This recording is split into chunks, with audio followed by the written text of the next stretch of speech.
We'll call this meeting to order. First of all, I want to read this statement that this meeting of the Sacramento Metropolitan Cable Television Commission is being videotaped in its entirety. It will be cablecast without interruption on Metro Cable 14, the government affairs channel on the Sacramento cable system. Today's meeting will be cablecast live and will be repeated Saturday at 2 p.m. A VHS copy is also available for checkout from any library branch.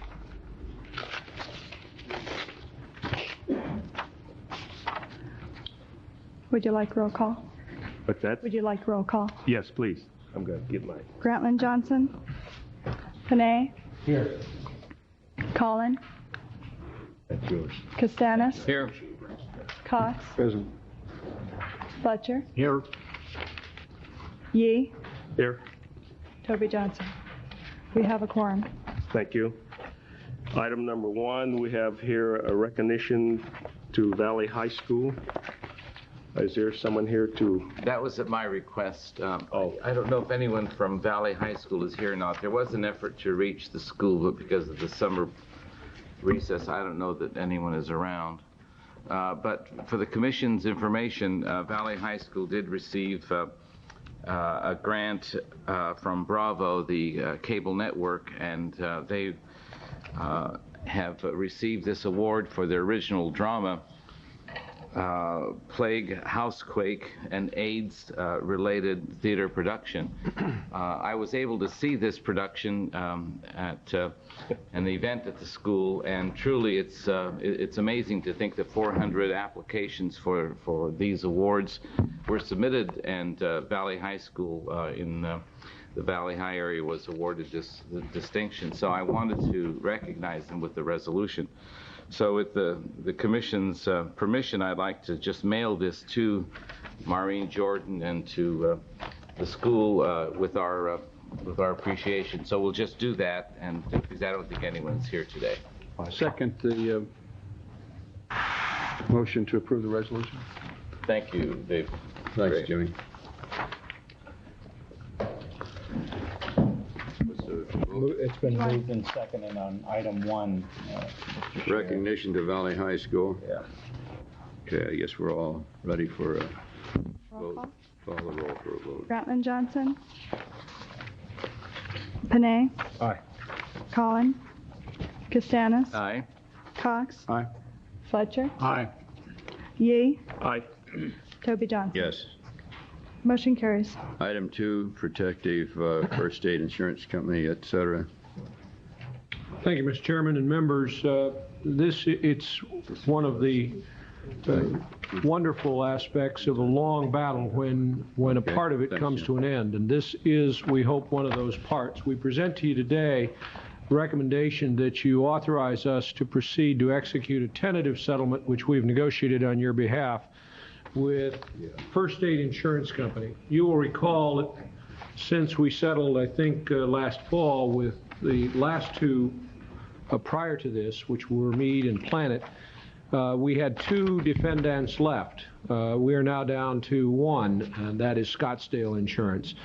But First Aid was an insurer of the county and of the commission.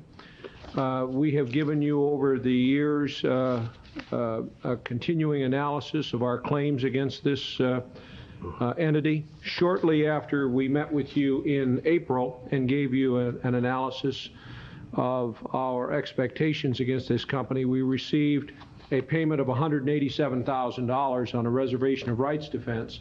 We put that in a reserve, and your director told you about that in a confidential memorandum. And now we've reached a tentative agreement to settle this for a payment of $1.1 million, which would be as their contribution toward their obligations in settlement of their obligations to the commission and the county. This would leave us with a cause of action against Scottsdale. Just by way of a yardstick, in April, when we gave you our analysis, we estimated that our own analysis at that point of the settlement value was approximately $825,000.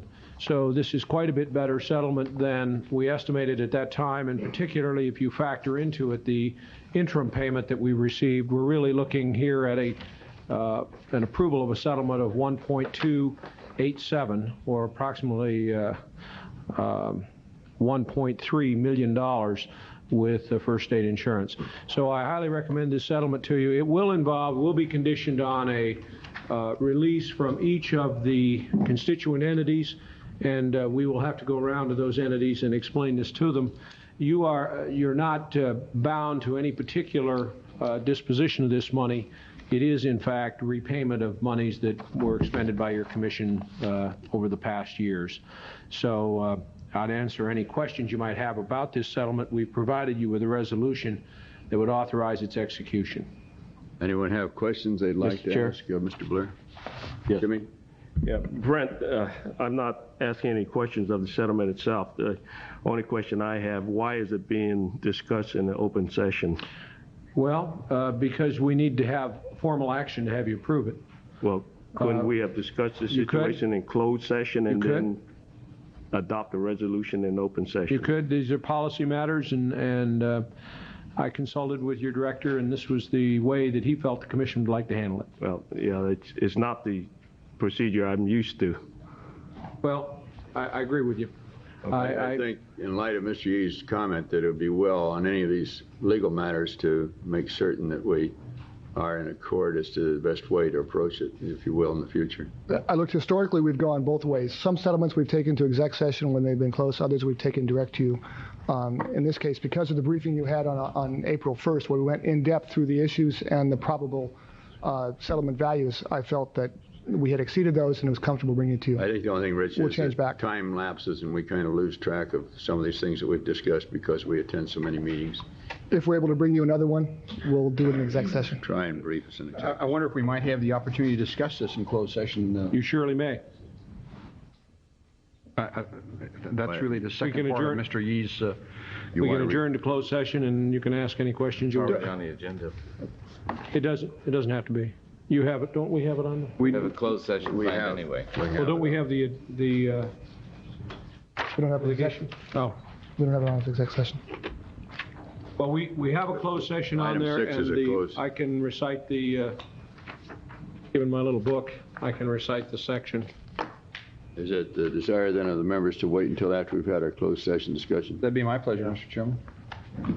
We will then hold any action on this item until such time as the board has had an opportunity to discuss it in closed session, and then we'll return to regular session for whatever action we may deem necessary.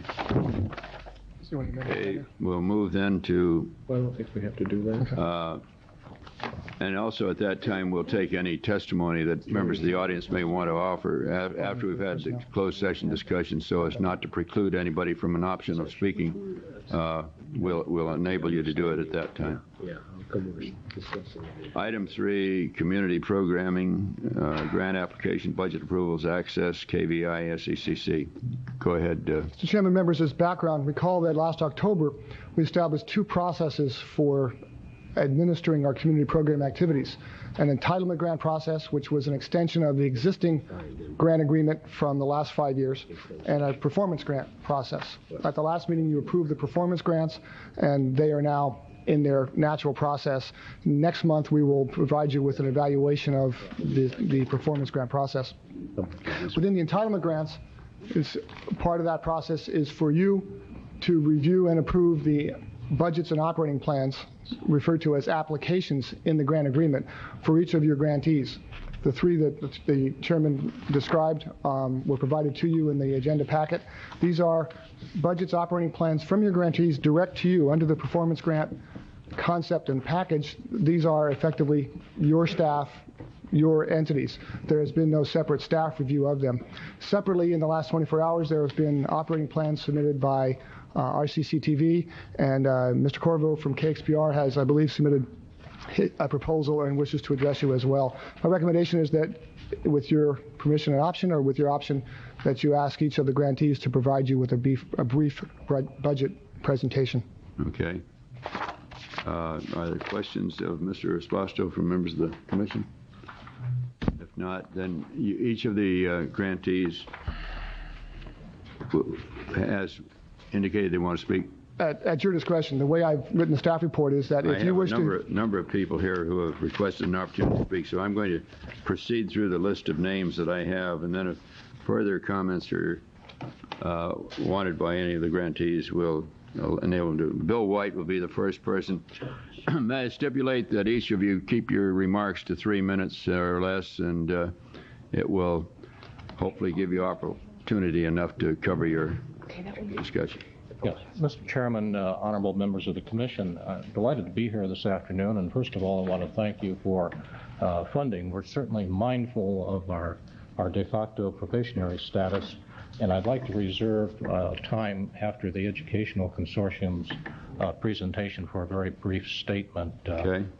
But just briefly now, I'd like to outline to you that we have a new what is tantamount to a new board. Connie Kaplan, our administrative officer, is providing you with copies of the board members and their affiliations, and I would simply point out to you the diversity and representatives of the community of the current board. We have actively reorganized, fleshed out our committees. There's a great deal of energy. Our executive committee has been augmented with chairpersons of our programming and multicultural committees, two areas that we certainly will emphasize in the days to come. I'd also like to briefly touch upon the fact that we've taken some of the very difficult steps in reducing our budget, our staffing. There have been cutbacks in benefits and salaries and elimination of some positions. And the last thought I'd like to leave with you is that while we have cut back in order to meet our budget constraints in staffing, we have not cut back on program. Our optimistic anticipation there is that with a very active board and with community involvement and a very energetic outreach program, that we'll be able to maintain the same level of service even though our budget is not what it was. And again, I'd like to reserve some time after the consortium. I'll be glad to give it to you. Thank you. Thanks very much. Tom Ayers, you wanted to speak on 3A? I think in interest of time, because you want to talk to the budgets first, my comments really go to proposed language 2.04A, and I think it would be better, subject to the chair, of letting the budgets go first, and I can address the issue of language. Very good. Thank you. Mr. Vaca, David Vaca.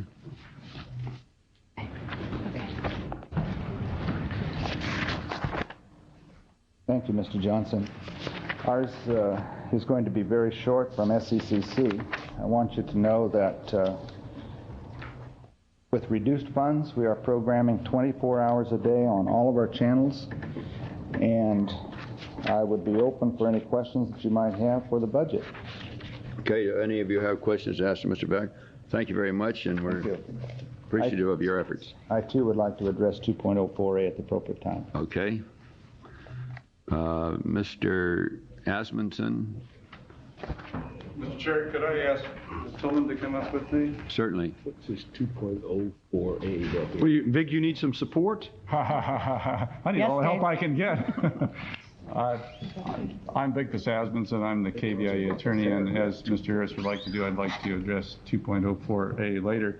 Ask Mrs. Tillman to come up with me because she's in charge of the KVIE public channel programming and has the knowledge about the budget, and I think she would most appropriately briefly address that item at this time. Okay. I see that. You want to make comments, then please put your name on the tape, too. Yes, thank you. Jan Tillman with KVIE, and I also serve as Executive Director for KVIE Cable 7. We provided our plan to you in writing. We hope that we were brief and concise, and that would encourage you to read through the plan. It does include the budget. I won't go through the objectives of the plan because they have been provided to you. I do have something that I would like to share. Kim Ruckert was kind enough to allow me to share one page of a recent survey that you will be seeing the full survey at a later point, I believe.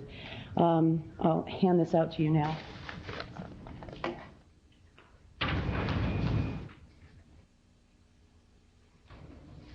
If you just give them to the clerk there, Jan, she'll pass them out. Dave.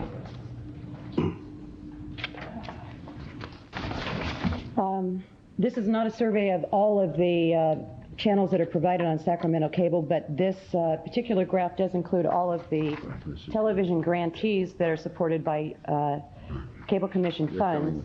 And I'm very pleased with the results of this. It shows that KVIE Cable 7 is the most viewed of the channels. This is something that we have worked hard to accomplish by providing the service as cost efficiently as possible and making sure that the service is used by the viewers. And it's nice to have an opportunity to provide you with some documentation of that. I'd be happy to answer any of your questions that you have regarding our plan or budget. Any questions to ask? Yes, Jimmy. Can you tell me what the numbers are on your grid, what it means? Yes, there is, the grid is, goes from, as I recall, never viewed, which is 0 to 200, which is most viewed. Okay. So they averaged out their responses? Yes. All right. So that the 0 to 200 is an arbitrary grid. Is this the one that people filled out and mailed back in with Yes, their bills? I believe it is. No, it's No, not. different one? This particular survey was a telephonic survey. Okay. Oh, that's right. Because there's another one out with the bills. Okay. Thank you. Is there anything further you want to state? Thank you. The next party, Ken Perry. Mr. Perry.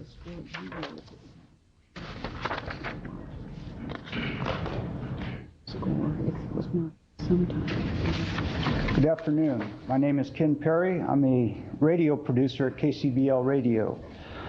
First of all, I'd like to thank the Sacramento Metropolitan Cable Television Commission for developing the idea of community radio as outlined in the Cable Television Ordinance, and then following through with the promise as described in the resolution offering franchise. What a truly unique American ideal, public access radio. It befits a democracy where any citizen can speak freely.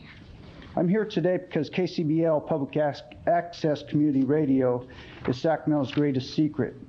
Hopefully after today you will better understand who we are and all the great things that we are doing, all the great things that you are doing, for it is you who implemented this great idea. It did not escape us the fact that during the recent RFP proceedings that community radio was barely mentioned. However, radio is accustomed to taking a back seat to television. Nonetheless, radio is very important to many people. I'd like to tell you that virtually every style of music is played on your community access radio station, as well as every opinion. It is truly the most diverse radio station that I have ever listened to. It reflects the great diversity in our Sacramento. KCBL Radio has been, and will be heavily involved with the Sacramento region. We have been instrumental in drug intervention programs, as well as involved with many community groups who would not have a voice if it were not for KCBL. As for myself, I'm constantly speaking out against racism of all types. As you can see, KCBL Radio is important not only to myself and to the approximately 70 producers, but also to the listeners and to the many community groups who benefit from it. In closing, I would like to again express my gratitude for the development and carry out of the promise of public access radio as outlined in the various cable television documents. While KCBL Radio continues its community work, I am very proud to be associated with all of the great people at your public access community radio station. You should be proud of them too. Thank you. Thank you, Mr. Perry. Next party to speak will be Doug Austin. Stop. My name is Doug Austin. I'm a photographer by profession and a volunteer programmer on Access Sacramento for the past 3 years, and I'm not sure how your proceedings today are going to affect Access Sacramento Radio, but I want to let you know that I feel very strongly that radio has a greater impact on the community, at least it has a greater impact on me, than television does. And there are a few people in Sacramento that realize that radio as a public access medium has some importance. And I would just hope that you recognize that radio should continue as public access, and that you should do everything possible to make sure that Sacramento continues to be one of the few cities in the country that has an access radio station. Thank you. Okay, thank you very much. Next speaker will be Jan. Oh, you've already talked, Jan. You were at the bottom of the file there as far as speakers. We've had presentations from a number of people now, and some wanted to speak again specifically on the budget, I assumed. I didn't quite understand, Tom. What was it you wanted to speak on with reference to budget? Could I ask a question? Is KXPR going to speak on this part of the proposal? Because we've got letters from them. It's under the grant proposal instead? I put them under B. Okay. I wrote down wrong. No. I think some of the confusion, Mr. Chair, is trying to figure out exactly what Yeah, what to sign up for. I thought they all agenda fell that we're- under 3. Yes, we're really only interested at this point, at least as far as my addressing, the proposed language 2.04A. And I think it's on your agenda about, It's under 3. yeah, it's 3, but I don't know if it's A, B, or 3AA, or It's what. A, as I understood it, is the budget under? This would be the contract language as Yeah, opposed to the it budget. falls under A because it's the entitlement agreement. It's That's the correct. language in the agreement that you want to address, correct? It's That's probably the correct. only So point of that's what we're getting disagreement. ready to move on, is the action required in conjunction with 3A, and the 3 groups that are involved are Access, KBIE, and SCCC. Okay, well, I think they all want to speak on And Section 2.04A, budgetary review and reduction. That is correct. Okay, When you're Got it. ready to take that Yeah. up. We're ready. we're ready. We're ready? Yeah. Go ahead, Tom. Well, now we have another speaker who wants to speak. We have Rich Lyons. Well, let's wait and see what he wants to. He wants to. All right. He's with Access.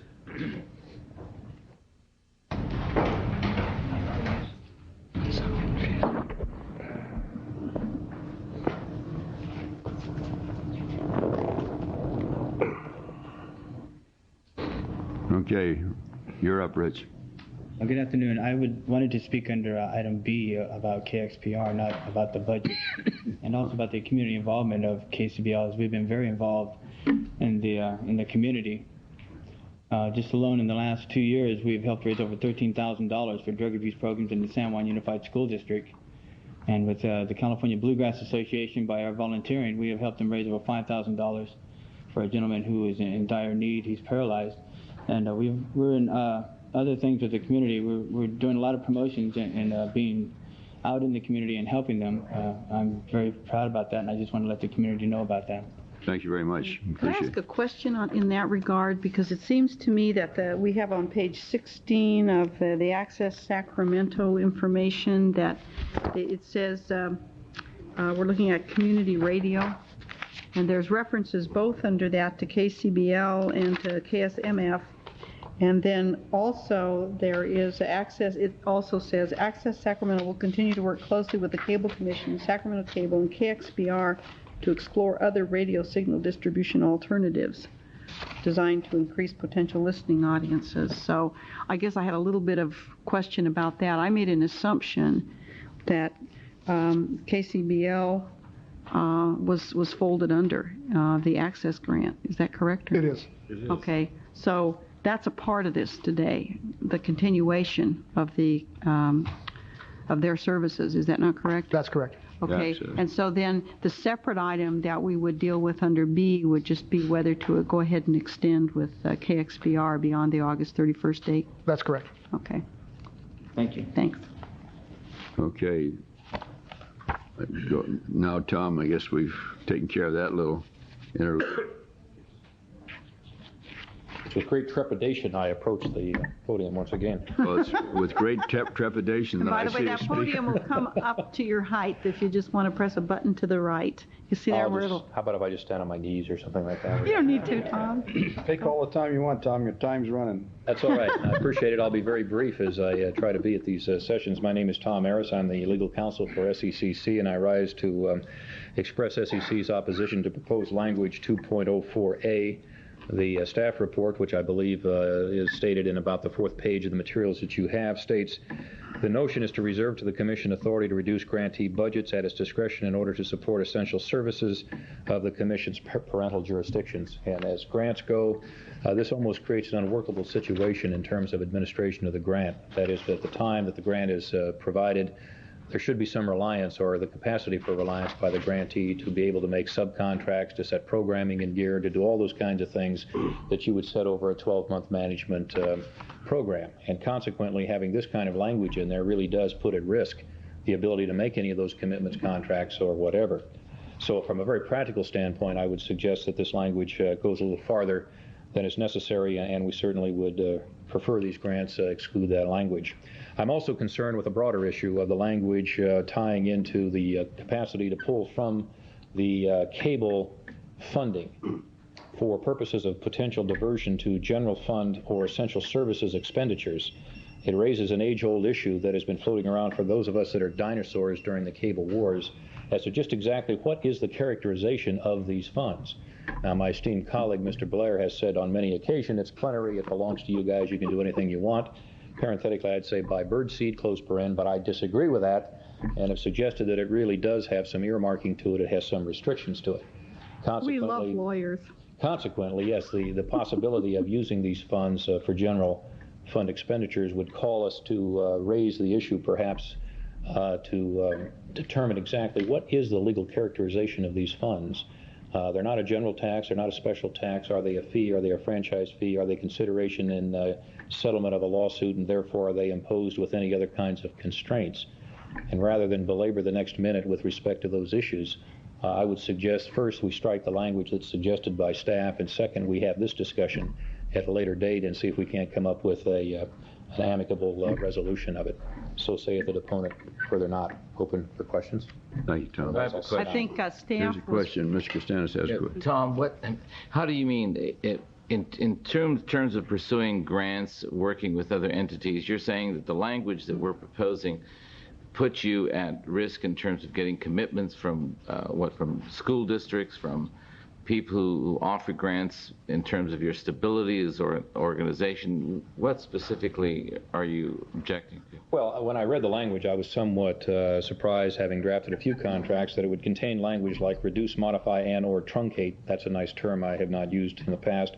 At any time prior to any quarterly payment may be reduced or eliminated for any reason, including without limitation, and then put in the bottom that to aid them, they being the Commission, in the provision of scarce, significant, and important governmental activities. Now, that left me in the position of saying that to my client, if they're going to execute any kind of a contract or a subcontract or a commitment to programming, they can't do that.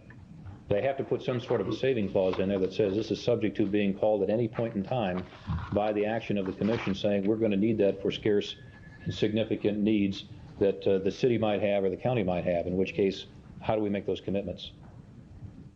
Could I ask could I just respond? Yes.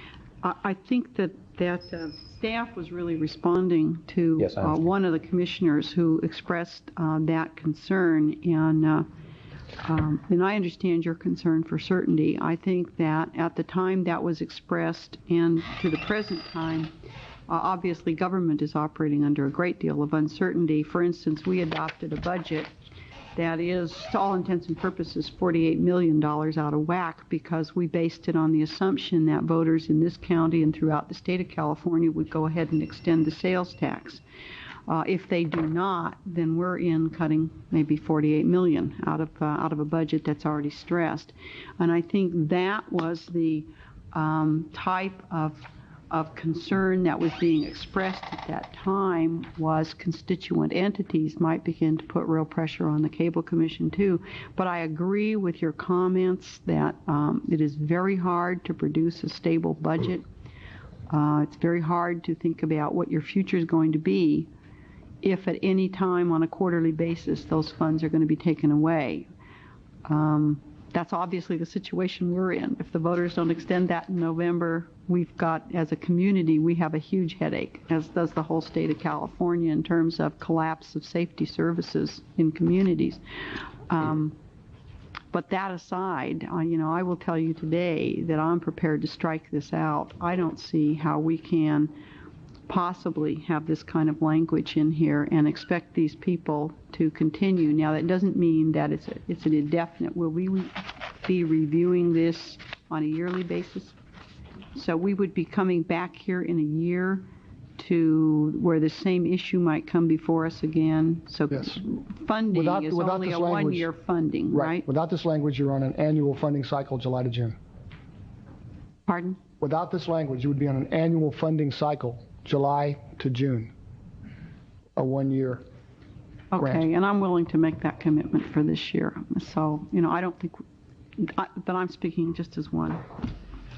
Any other commissioners? Mr. Costanzo? Just a comment to Mr. Aries. My concern for a budget reduction, I think it was 20% at our last meeting, was my effort to have the grantees all go through a painful process that all of us in local government have. And I think that's coming back Next month. in September. That's correct. So that is not part of this either. This is something else that I had suggested that we take a look at to see how we could possibly reduce all the grantees to be in a painful situation like the city and the county is currently. And we are looking at the consolidation point you're raising, yes. Thank you. Thank you. Without this language, is that still possible? Brent's Not saying this it's year. not Not for this this year, year. Terry, so If you'd you- have to if- keep the language in to have that possible for this year. You could do it next year, but you couldn't do it this year. Because of this language. If you If we didn't, leave it there. if you did not have this language. Well, you could change. Unless you could change the the- language. Sure I mean, you can. this language is not inviolate. I mean, we have the Absolutely ability not. to change the language to accommodate what Mr. Costanzo is talking Yes. about. Yes, Absolutely. and that, or you could just change unilaterally the grant right now, reserve that 20% You could money reserve right now. 20% if that was your Just say we're desire. reserving Right. it out. You could do that through this budget process before you did the budget Before we entitlements. adopted this Yeah. language. Could do it one of two ways. Okay. We have other people wanting to further address this. Mr. Vaca?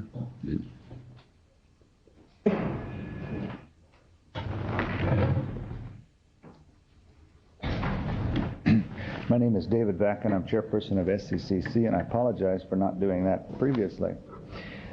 I'm not about to get into any kind of discussion on legal, what can be done and not done with the dollars. SCCC is opposed to this language because we have worked with you, both as individuals and as a commission. We have worked with your staff beginning last July to work through a number of changes that did not exist previous to that time. We've worked this whole year to come up with an understanding of the times that you're facing today, and that is, it's a very tough time financially for all of us.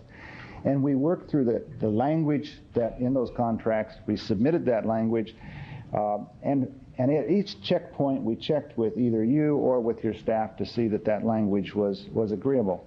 So that at the point where we submitted it a few months ago, we felt that we had reached at least some understanding that this is what we can live with. Then when the language came back that changed with the addition of 2.04A, we really began to struggle. I understand that in the future you can adopt language that will cause us to again readdress more cutbacks and that kind of thing, and we accept that. We accept that because we recognize the times are here. The other part of that is, though, that when that begins to happen, services are going to be cut. There will be fewer channels or fewer times put out over the air, and that will affect not only our constituents, but perhaps the public too. So at this point, we do not want to sign the contract with that in there, and I think pretty obviously you know we're opposed to it. Thank you very much. Okay, thank you very much, Mr. Vaca. Mr. Asmunsen, did you want to address this? Yes, thank you, Mr. Chairman. Mr. Chairman, members of the commission, I think Mr. Harris and Mr. Vaca have really expressed the same feelings that KVIE would have, and I would simply sum up our position just looking back on almost a 10-year perspective of going through these cable wars that, as you know, in the dealings with the cable companies, we've had tremendous attrition. We never will get to the point we had originally hoped to be with the monies that the cable companies were promising, but we have put together a programming that is the bare minimum of the artistic quality that KVIE wants to present, and we need to have certainty as has been pointed out, and therefore we are very respectfully requesting that we be allowed to maintain that very minimal level that we have achieved. The commitments have been made for the coming year. The plans have been laid. We want to stay the course and provide the service that the public has been enjoying, and that we need this money to be able to provide. Thank you very much. Mr. Chairman, let me ask Vig a question. Are you saying that you do not want to sign the agreement as the language provides in 2.4? We do not wish to sign it. Or you will not sign? At the present moment, at the present time, my advice to my client is not to sign it, and there are two reasons. The first is that we believe that legally these are dedicated funds. I think that's an issue. Separate issue. That's an issue that may have to be resolved in the courts if we have to deal with it, and I don't want to be confrontational now. We're really saying that we believe as a matter of policy for the good of the community that the funds should be preserved for the coming year. At this point, we need to go forward. I want to ask the Educational Consortium the same question. Have you said that you will not sign or you do not want to sign? Basically, my advice to my clients has been, as I suggested here, how they are not in a position where if they sign this agreement, they can make any subcontracts or any commitments. Sure they can. No, not in my view. Because well, it can, Tom. All they got to do is put in the same language. You've already said that part. Let me just redirect the question. I'm not sure I understand your question. Well, is it your advice, is your client saying to us that you will not sign this agreement based upon the language in 2.4, or are you saying that you do not want to sign the language and that you would sign reluctantly? I don't make the decision, my client does. My recommendation to the client is that they do not sign the agreement with Section 2.04A because they cannot, in turn, make commitments to subcontractors, program managers, and other requirements that they have entered into for the year. Mr. Chairman, let me ask Mr. Aries, if you just turn around and ask your client, will they sign the contract? Are they saying they will not sign or they do not want to sign? I'm just trying to get to the fundamental issue here. Yes or no, Tom? Which will they do? Once in a while, clients get to delegate to attorneys, but not not frequently. I think it's more a matter of we cannot sign. We operate under board approval, and our board is not, because of summertime and being the Educational Consortium, is not accessible at this moment. Tell me what so with this language, the answer is no, you will not sign. Okay. Well, let me just ask one additional question. Does that mean that you're saying to us that you're prepared to go dark? No. I don't think so. No. Well, but that's what you're saying. Let me just, I don't want to be confrontational about it, but let me just ask one more time. I understand where you say you will not sign it. That's all I'm asking. And does that consequently mean that you will go dark? That you then will in fact avoid those channels which you're currently utilizing? I'm not really knowledgeable enough to know whether we would go dark if in fact we refuse to sign it at this point in time. I guess if you didn't have an agreement, you wouldn't have any accessibility, would you? I'm not sure. Okay. Yeah, that's... They might have enough in reserve. Okay. Bill White, do you want to make a comment about this whole? Yes, I do. And while Connie Kaplan, our administrative officer, is distributing to you a resolution which I want to read into the record, I'd like to briefly introduce some of our board members. This is a resolution from your board? Or it's a resolution of our board. Okay. It's a resolution of our board. Good. And I will read that into the record in a moment. But first, I'd like to introduce Ramsey Elliott, who is the secretary of the board and chair of our Public Relations Committee, Richard Cohen, who is treasurer of the board, chief financial officer, Richard. And John Zacharias, who is chairman of our bylaws committee. And to field questions on this, if you have them, why our counsel, okay. Well known. Proceed with reading your resolution. All right. The resolution, we have signed the agreement, and we're very happy to do so. However, we have many of the same concerns that have been expressed by the previous speakers. Whereas the Board of Directors of the Sacramento Community Cable Foundation is indebted to the Sacramento Metropolitan Cable Television Commission for the bulk of its funding, and whereas the Board of Directors of the Sacramento Community Cable Foundation has embarked upon a major development program, including fundraising enterprise projects and grantsmanship, which, if successful, would reduce its dependence upon Sacramento Metropolitan Cable Television Commission funding over the next 36 months.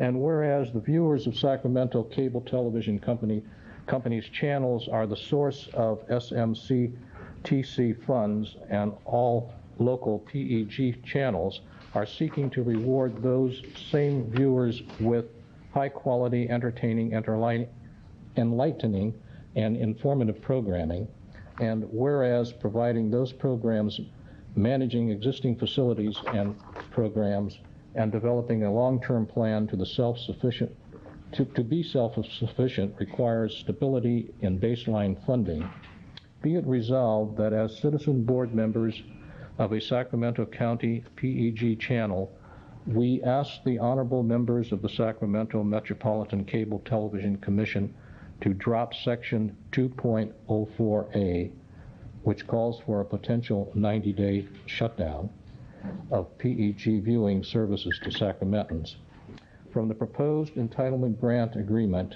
and reaffirm their long-standing commitment to public access, education, and government channels for all Sacramento County residents and Sacramento Cable Company subscribers for at least the next 36 months.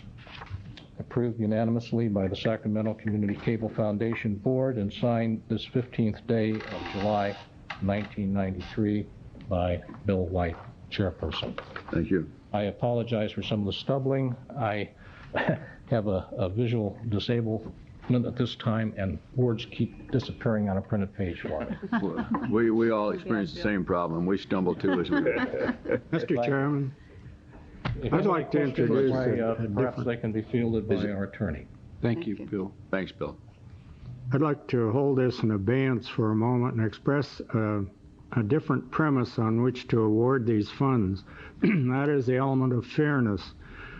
I think all of the grantees submitted plans to us, proposals for the future this spring. Time ran out on us, and at our last meeting, we did, in effect, as I see it, grant funds for the ensuing year, of which this is the first month. And there are only 11 months and 1 week left in this particular portion of time for which we granted funds.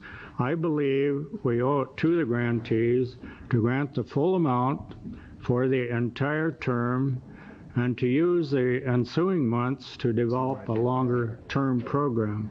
I think that time has run out in playing fair with the grantees through no fault of their own. They complied with this commission's request for all kinds of proposals. We have pages upon pages of possibilities and alternatives, but time ran out not only in considering them, but bringing fruition out of all of that. So that if we're going to be fair, we're going to say to the grantees, you are entitled to the full amount, and we're going to grant it for the year in which we now find ourselves. And if there's an appropriate time, I would present that as a motion. And I think that we could do that motion by striking that language, and I'm in favor of striking the language. I don't think at this point it's fair.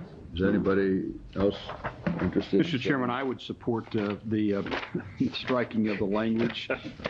Therefore, I present a motion to strike the language related to 2.04A and to grant the full amount for the 1993-94 year.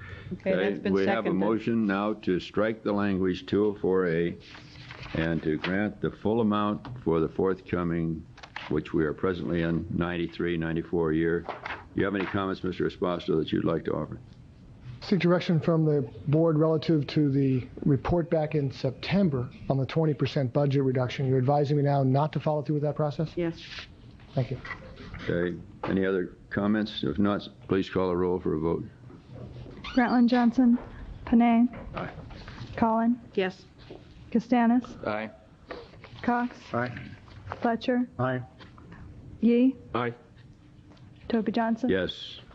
Motion carries. Motion carried. Moving on to B of 3, KXPR FM entitlement agreement. The applause was muffled but very gratefully received. I think that Phil thinks it was for him. Mr. Chairman, before he gets started, let me also say that I don't think for a minute that these grantees would not have signed that document. There's no doubt in my mind that it would have been effective. I want to be sure everybody understands that. Okay, Phil, it's your turn. Just like to put him through a little misery, do you? Just a little hoop. Let me ask first, do you have any preliminary comments to make on this? No, this is to Go Mr. ahead, Corvo. Phil. I'm Phil Corvo, General Manager of Public Radio Stations KXPR and KXJZ, and I'm here to speak on item 3B and to request that the Commission extend the KXPR entitlement grant from August 31st through the end of the fiscal year, and to modify it as I've proposed in the proposal that I sent to people. Do you all have? Yeah, we have copies, Yes, I believe. thank you. Essentially, we've been providing a very good audio service, and all three people who can hear it are very happy. And we would like to utilize the $15,920 more efficiently and effectively by producing civic, cultural, and governmental features that would be used during KXJZ's Morning Edition program, and would be, if Rich is amenable, carried on the cable Metro Channel 14 as well. These are the features that have in the past been funded by the TO tax dollars, which were eliminated this year. The advantages I see of this proposal are that these reports would be available both on broadcast channel and on Metro Channel 14, and this proposal doesn't require a policy change, because we would be providing programming to the Metro Channel whenever it was being utilized for billboards, and we'd make more efficient use of the funds. Currently, out of our $15,000 plus grant, over $6,000 goes just for the telephone broadcast lines to get the signal to the head end, which is almost half of the grant. This way, the signal could be picked up with a receiver, if Kim was amenable to that, installed at the head end. It would make more efficient the delivery of the programming. So in summary, this proposal would allow KXPR and KXJZ to produce and distribute via cable and broadcast 2 5-minute local civic, cultural, or governmental reports each morning, Monday through Friday. And I also have attached a one-page budget for the proposal. How did they absorb all that extra cost? Very simple budget. That's pretty good.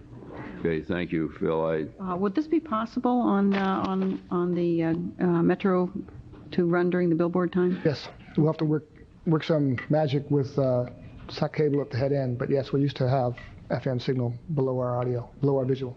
Okay, I'm amenable to that then. Okay, we have a couple of additional speakers, I assume, want to support your position. Thank you very much. Grayling Love. And following Grayling Love will be Shane Carpenter, and I'll ask both of you to hold your time to 3 minutes, if you will, please. Are they in favor of it, Mr. Chairman? Let's ask that. Are they in opposition or in favor? They're in favor, I assume. Are you in favor of this, Mr. Love? I'm neither in favor nor in opposition. Okay. I guess I'm presenting You're the neutral. alternative side to the triangle instead of the flip side of the coin. You just came down. No, he's on a public radio too, right? Yes, I'm on public radio Yeah, public also. radio. Since the issue is dealing with the question of the effectiveness of allocating resources and the appropriateness of the commission resources be used for non-cable purposes, though I'm in favor of public radio and the use of cable commission, commission resources for it, I propose also, is there a way to which KCBL and or any other proposed radio stations could be considered for the allocation of those resources to which it stays cablecast? There is already at least one station already cablecast over Channel 18 underneath the billboards. And I guess the question which I would like to ask is, are there any resources available also for KCBL to be used? The points which I wanted to bring up, which staff had brought up about the FM service, and the negative points were the competing with the 30-channel digital service. It is my understanding that there's a big enough pie that there's no competition involved with the digital service with SCT. And also, I would like to see KCBL working with SCT, so I guess I'm not really in opposition of KXPR, but I'm asking the commission to consider the possibility of allocation or a consideration of the resources to KCBL radio, considering that it is already there, and it could also be used in conjunction, not in competition with either Digital Express or KXPR or KXJZ, because I would also like to see KCBL promoted as a part of it too. So if that's an opposition, I'm sorry. If that's a support, I guess I'm glad. And if it's the third side of the triangle, I guess I've confused some people. Well, we'll say it's informative. KCBL will be on 18. If we approve this motion, KXPR would just be on the digital portion, I mean not digital, but the billboard portion of 14, not. You have taken no policy position on how Access Sacramento allocates its resources for FM audio. That is a decision of the Sacramento Community Cable Foundation Board. Right. You are making a policy position relative to your own channel here. They are separate issues, and you don't get into the latter. Yeah, that's true. That issue, though, I thought I referenced in their own budget. Their budget shows KCBL, I thought. Yeah, that's part of Access's budget. That's right. They're part of Access's budget. Right. Yeah. Okay, well then I guess we're talking about, this is Metro 14. Well then my support of, I guess in support of KXPR in the same boat which Access Sacramento and KCBL would be in, that part of the reason to continue analog FM service on Cablecast would be that it not necessarily competes with the digital service which is being heavily promoted, because it is a pie big enough to which we all can sit at the same table and share, and also the charges which could be assessed could be no different than any charges assessed for, let's say, remote controls or splitter boxes. And I would also like to see the effectiveness of allocating these resources to be used so that we can all be at a less competitive edge with each other.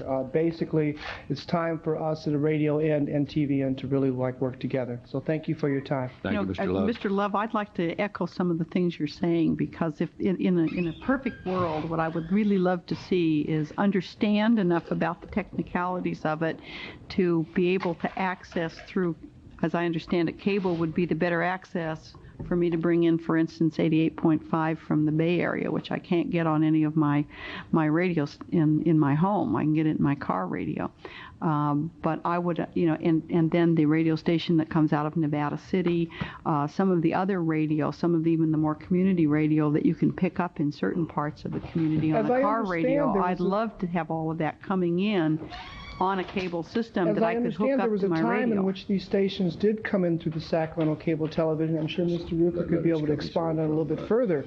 I would like to see that brought back, from a personal sense of view, so that stations such as KXPR, KCBL, and KXJZ and other stations can be made more available to our public without worrying about heavy promotion, without worrying about catching them at certain times. I think that our public deserves all these fine radio stations on a 24-hour basis, not in competition with each other, but just in conjunction.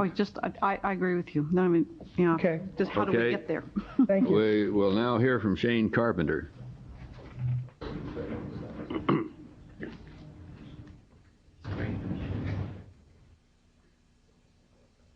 Mr. Chairman, Mr. Carpenter, Commission members, my name is Shane Carpenter, and I apologize for any nervousness I may have. I also have a vision impairment, and will make the best of it. I've been doing so for 27 years, so I'm pretty confident we can take care of some business here. We greatly appreciate your being here, and be at ease. We're all nervous ourselves. I have some material, if it please the commission, to pass out, and I'll hand it to the court if that. Thank you. The lady will take it from you. You want to take that, please? Yep. Packet for each one plus an alternate.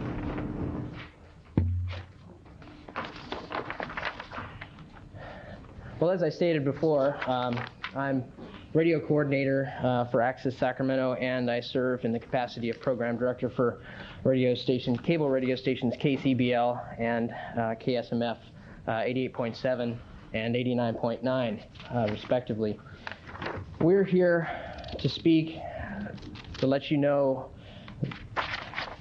basically that your community radio station is alive and well in Sacramento, and we're here to answer the question of where is the audience for the radio station, and to provide an alternative that would increase the audience. Our radio station has been active throughout the past months, and even during the 4 years that I've been involved with the radio station as an employee, and the 2 years prior to that as a volunteer. As a matter of fact, I've been involved as long as Access has been standing, even before there was a framework of Access. I was training prospective radio folks for just this kind of demonstration here, and to show you what you're getting for your money, actually. And part of that would be just recently, on July 11th, we actually taped a concert for the California Bluegrass Association it actually was a benefit for Glenn Walding, who, due to an unfortunate circumstance, crushed his spinal column and was paralyzed from the neck down.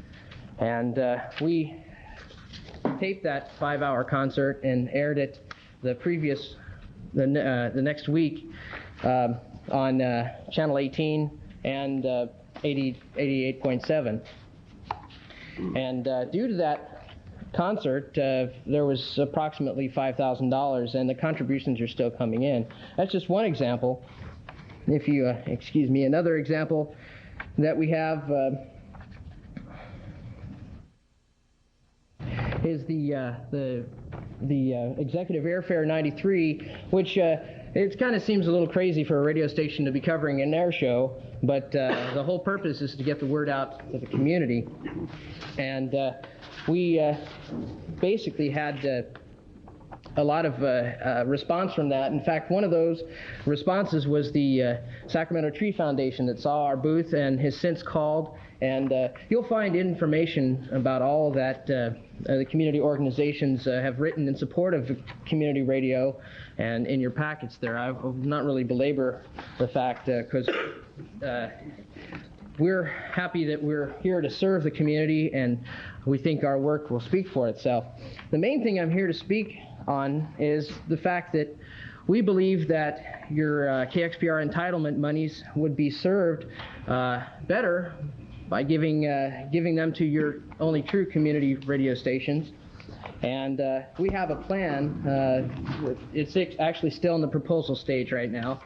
We're in, basically, we know the limitations of cable, but we're here to say that cable's not dead, and we're willing to fight for its survival. Part of the reason that we'd like this money to be awarded, or at least spent in another direction, is we're here to help El Camino High School's radio station KYDS, which broadcasts at 91.5 FM in stereo, and has done so for at least the past 15 years. They're a high school radio station, and traditionally they go dark about 50% of their time, and right now they're in financial difficulty due to tax laws and donations of equipment. Shane, we've gone over your time limit. Do you need much more time? Actually, not much. I'll basically speak, and we'll take care of this, and I'll get over my nervousness here. You're doing very well, and the packet is very comprehensive. We appreciate that, too. Oh, thank you very much. And what we're asking is for you to award this money for our use, and actually more directly to donate that money to El Camino High School so that they can operate their radio station, and KCBL and Access Sacramento being instrumental in that donation. Maybe El Camino High School might be more amicable to letting us use their 50% of airtime, which basically would consist of overnights, weekends, time that they're not using during the school day, and definitely 24 hours throughout the summer vacation. And we would like to retain the cable FM service because that would be our means of transmission to El Camino High School. Broadcast entities rely traditionally on telephone lines, and we're saying, why should we sacrifice quality by going down a telephone line when we have an excellent stereo, crystal clear cable signal that we broadcast anyway? We're going to have to ask you to close now. Okay. Well, I thank you again for your comments, and you're actually you're allowing me to speak. And what I would say is KCBL is alive and well, and with your good grace, I'll be back in the future to keep you informed on exactly how well your community radio station is progressing. We'll appreciate it. Thank you very much for your time, and I hope that... Thank you for your report, and we'll look forward to future reports from you. Thank you very much. And Toby, I have to say that this back diagram is great. Mrs. Collins is very appreciative of your diagrammatic layout there. No, I just wish that when I had my cable installed, the cable installer knew how to do it. Isla's had cable for 2 years, but it's never worked. Now she's got it tight. Kim is shaking his head. Mr. Kim Hoffman. wasn't here when I got mine. Steve Hoffman.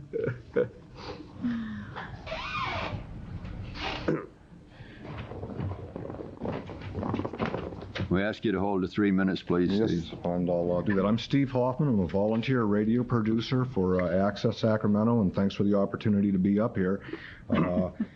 I'd just like to inform everybody, as well as the public, some of the community outreach things that we've done at KCBL. And like Shane and some of the other people indicated, I don't think the public's really aware of some of the things that we've done. And in the last year, we have done a live remote at Mikasa Recovery House, which is an alcohol rehabilitation center in the south area.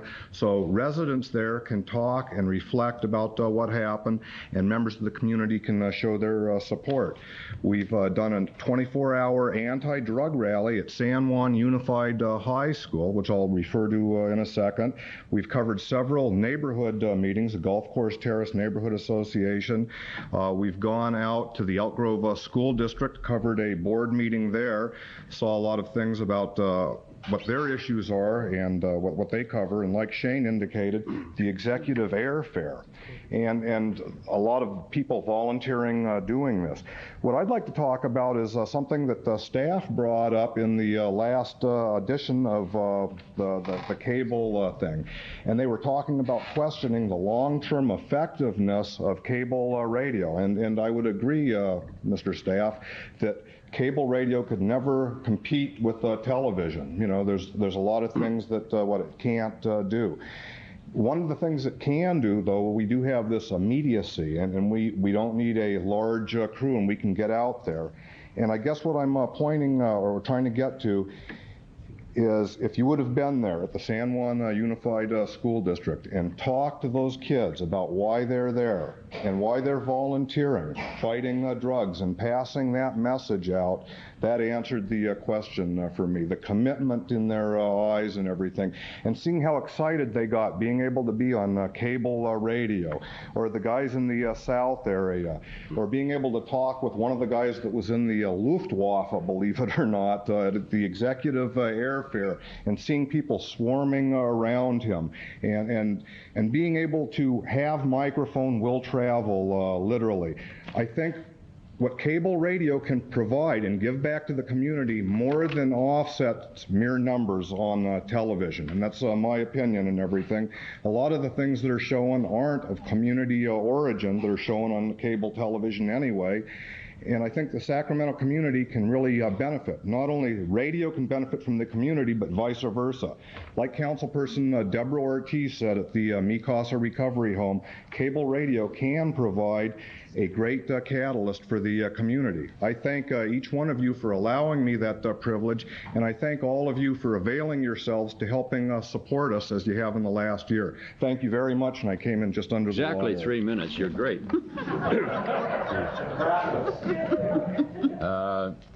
That concludes our presentations from members of the audience. What's the pleasure of the board? I have one Oh, comment. Mr. Costanza says. I'd just like to make one comment about the whole radio issue. For you, Steve and Sean, I think it's important that you work closely with Bill White and the board, Access Board. That's where your home is regarding your funding and how you survive. Secondly, I'd like to address all the grantees and ask you to take a look at the whole radio situation. There are a lot of opportunities out there, and I think you should get together and maybe come to us next year around budget preparation time with a plan that puts together some uses of this technology that we've not used before. You've heard today the kinds of possibilities that are there. And somehow, including Phil or KXPR, come together with an idea and present that to us for possibly additional resources or other resources so that you can take advantage of this technology and provide more service to the people of the city and county. And that's the way to approach where we're going with radio, and not necessarily give us a problem with KXPR and their anticipated plan and continuing their grant.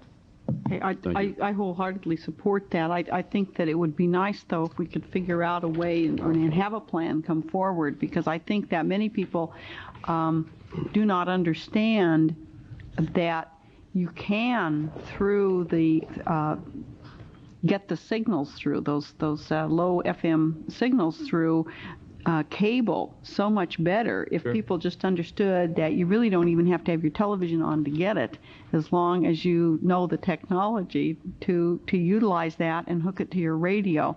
There's a lot of stations you just can't get reception for. Some of the stations they're talking about don't have the power to get. So it's kind of understand that under the SAC cable system now, there are only 3 signals on the FM audio that you can receive: KXPR and the 2 access signals. All the others are digital, so that the imports that you used to receive, or one time you talked about, are no longer available. We can't get them. It's too bad. Right, they aren't on the system. That's terrible. So the FM analog service is only three channels. So someone who implements this wiring will still only pick up 3. Only pick up 3. Yeah, I understand that. But what I would encourage the cable company to do, in spite of that, is to begin to work with some of the radio groups to see if we can't have for this system more choices than that. Okay. But I understand it's not totally up to us, although we could eventually, I suppose, be in a bargaining mode or buyback or something, but who knows? Would you like to move the action that's required? Yes, so move. Second. Moved and seconded. Please call a roll for a vote.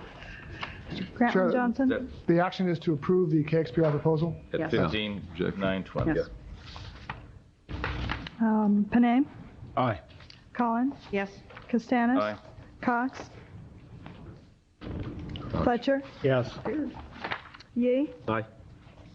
Toby Johnson? Yes. Item Motion 4, franchise license update. Here we go. Mr. Kim Bruker.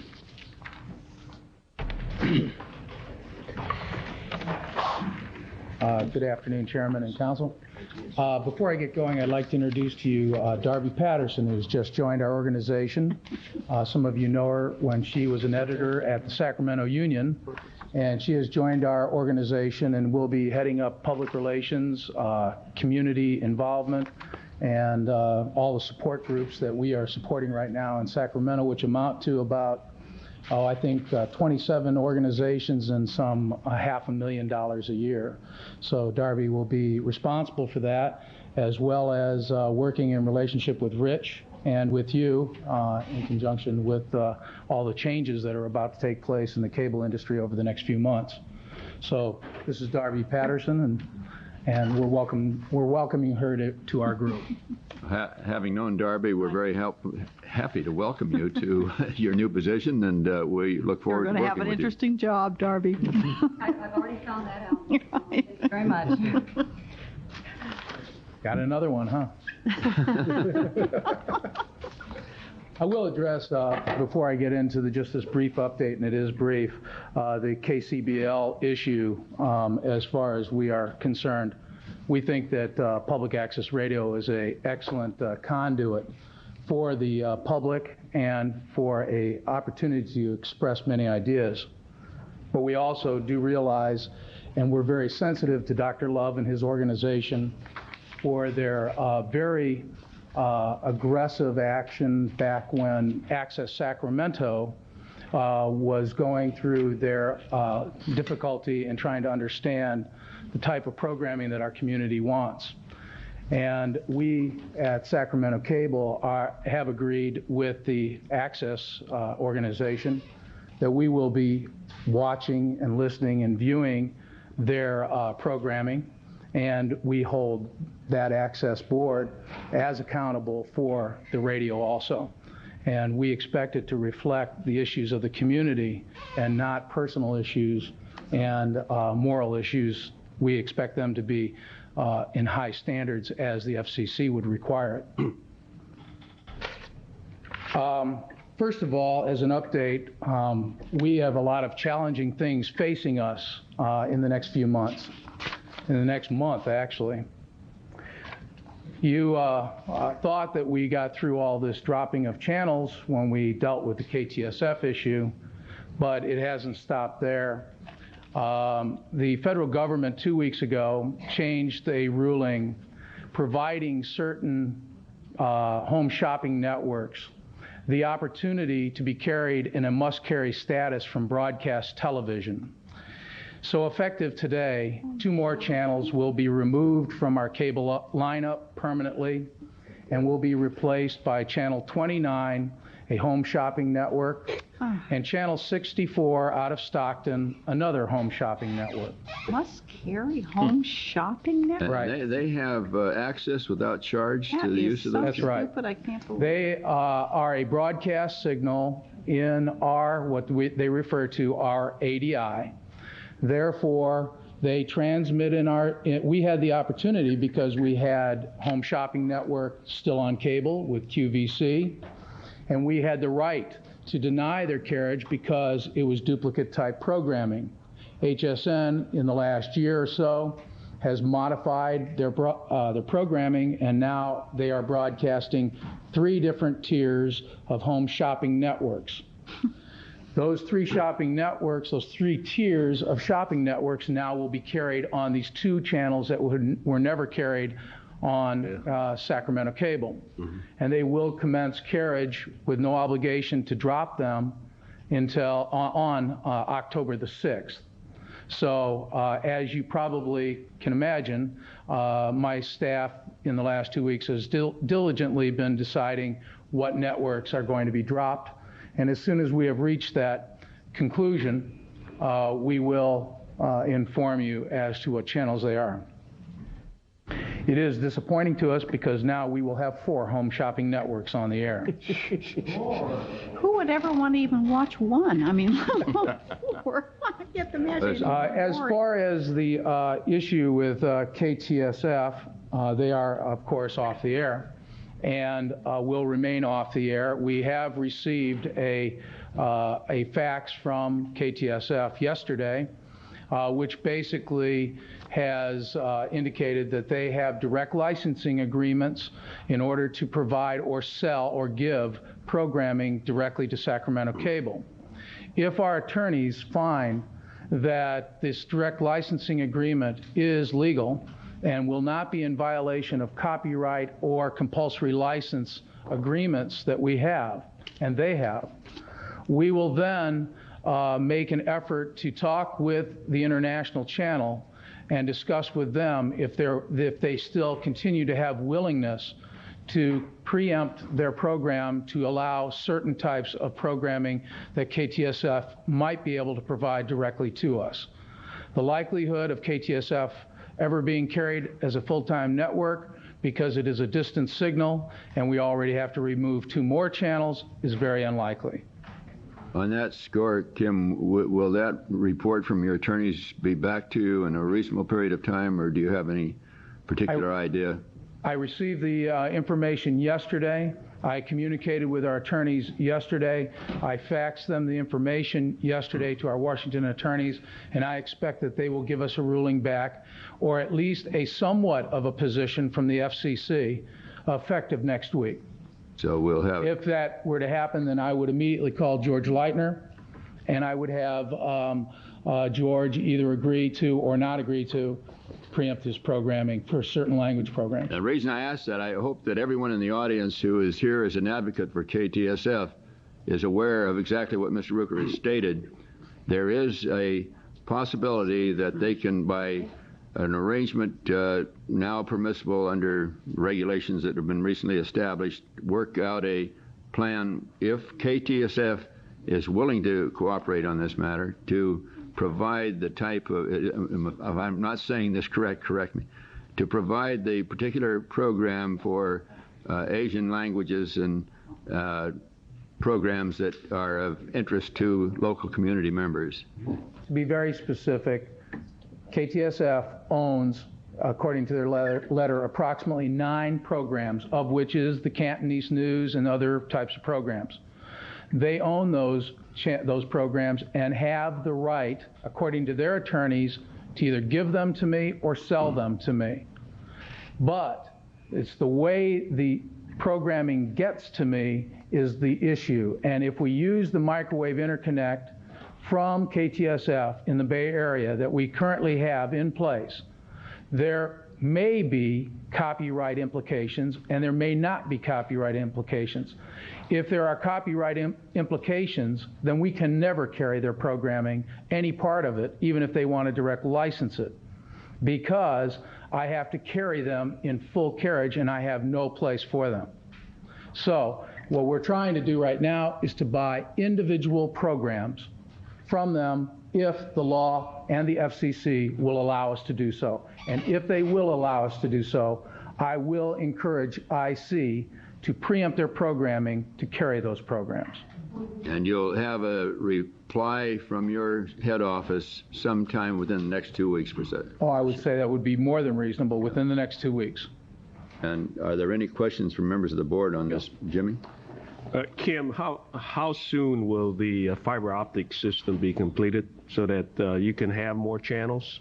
We have deployed, or will have deployed, about 1/3 of the construction will be completed this year. Right. I have a time frame of 3 years to build the entire project and a cost at this point of $14 million. I am evaluating many other levels of reconstruction and may elevate that, which might actually compress that time to 2 years and increase my channel capacity even more. Okay. But at this point, I'm saying 3 years and maybe, if we really are lucky, 2 years. Another question is, should KTSF acquire a local station? Yes. Is that still a possibility, or because now you have no more channels? Anyone can acquire a TV station if they can get a license to do so. What KTSF, that TV station that they had talked about, was a low-power TV station, and it does not qualify to be carried as a must-carry. Okay. But if the FCC grants any further TV stations in this market, and they are at full power under their regulations, then yes, any TV station in the market that is added, we would be obligated to carry it on a full-time basis, uninterrupted, and we would have to drop another channel. Right. Let me ask a question about that. Oh, okay. Yeah, I just want to follow through on that thought. Okay.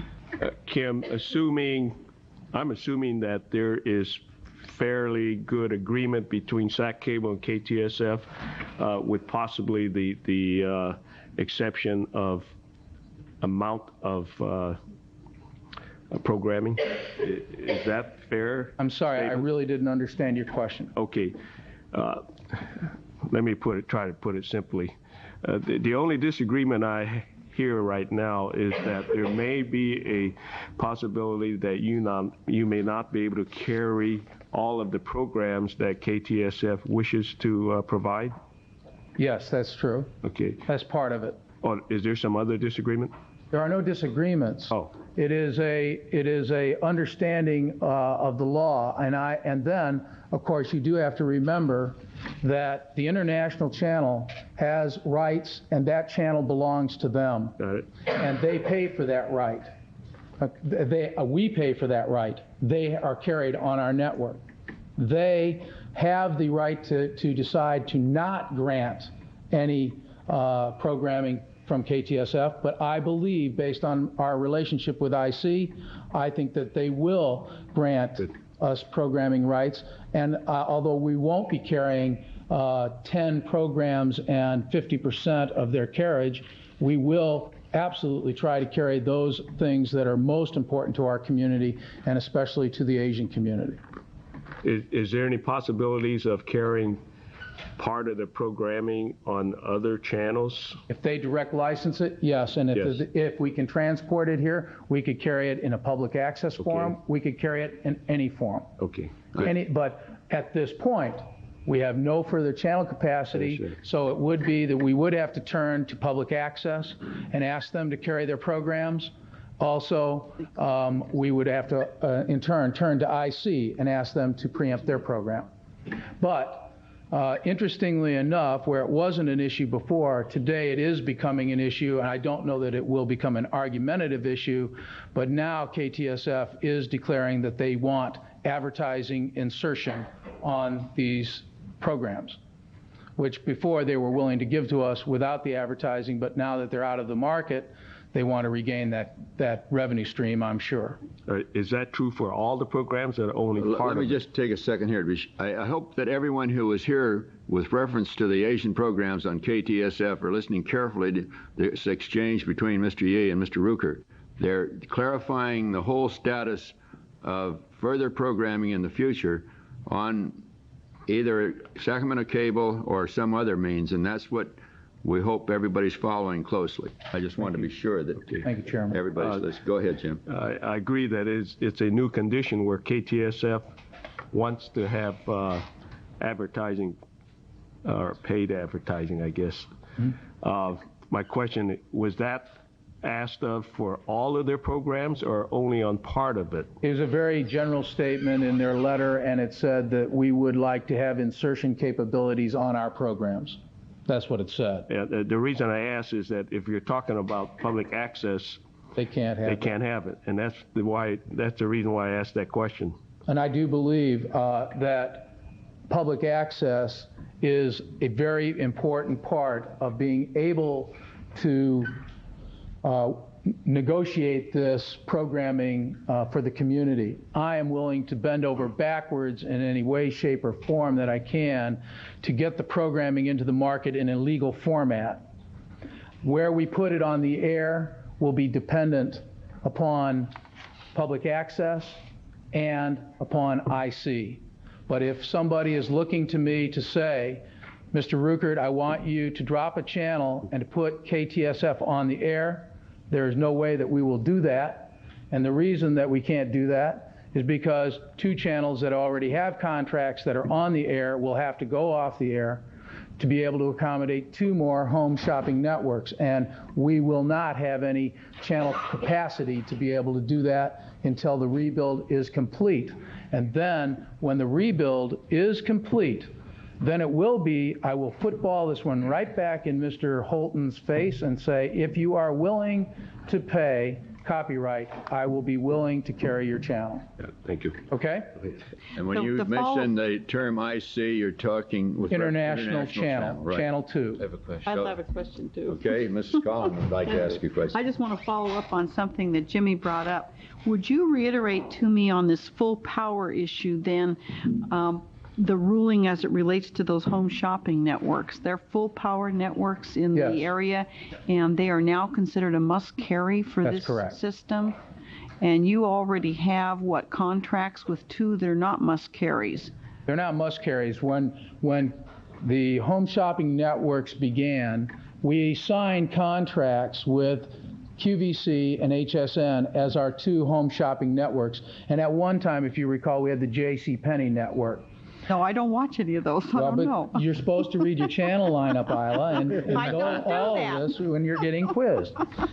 But what we did is, before there were broadcast home shopping networks, we contracted with satellite-delivered home shopping networks, Home Shopping Network and QVC and JCPenney. JCPenney closed their door. We removed them off the air. Okay, so what do they do, Kim? Do they, the ones that are not must carries, I don't even understand this must carry on home shopping, but did the others sign a contract with you so that they're a revenue stream for you? Yes, they are a revenue stream for me. I receive 5% of everything that somebody buys off those networks, but nothing. That's it? But nothing. But you know, we're trying to get an information item covered so that you'll understand clearly what the position of Sacramento Cable is, what the efforts of the commission are. So if you'll just listen and not interject applause or any other type of sound until we get through with this exchange between commission members and the speaker. Thank you. And I do want to reiterate that all of these groups are in it for the money. Other than public access groups, KTSF is in it for the money too. and, sure. and all the others. So I'm not trying to pick on Mr. Ruckert.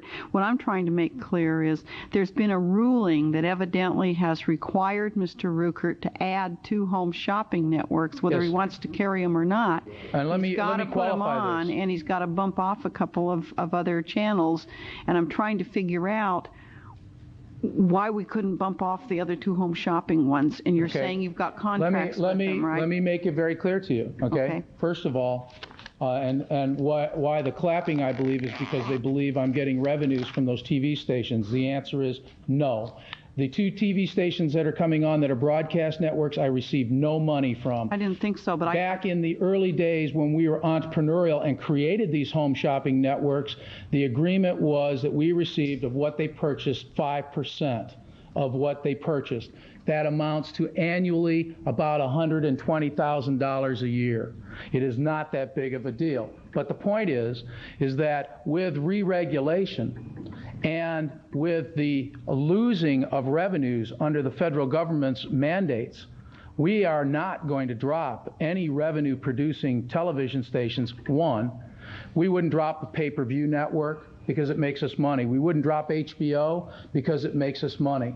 We would not drop Home Shopping Network because it makes us money, and also because we have a long-term agreement with them and you don't violate your contracts with those people. Now, we have stations on the air that we do not have contracts with, and so therefore those networks will be the first ones scrutinized to be removed. And unfortunately, we still have a distant signal in the marketplace, KFCB, that agreed to pay their copyright fees. They now will probably have to be one of those removed because they are an imported signal. Now, we have to decide what the other channel will be that we're going to remove. And that will be amongst all of these channels that do not have agreements with our company at this time that we legally can remove.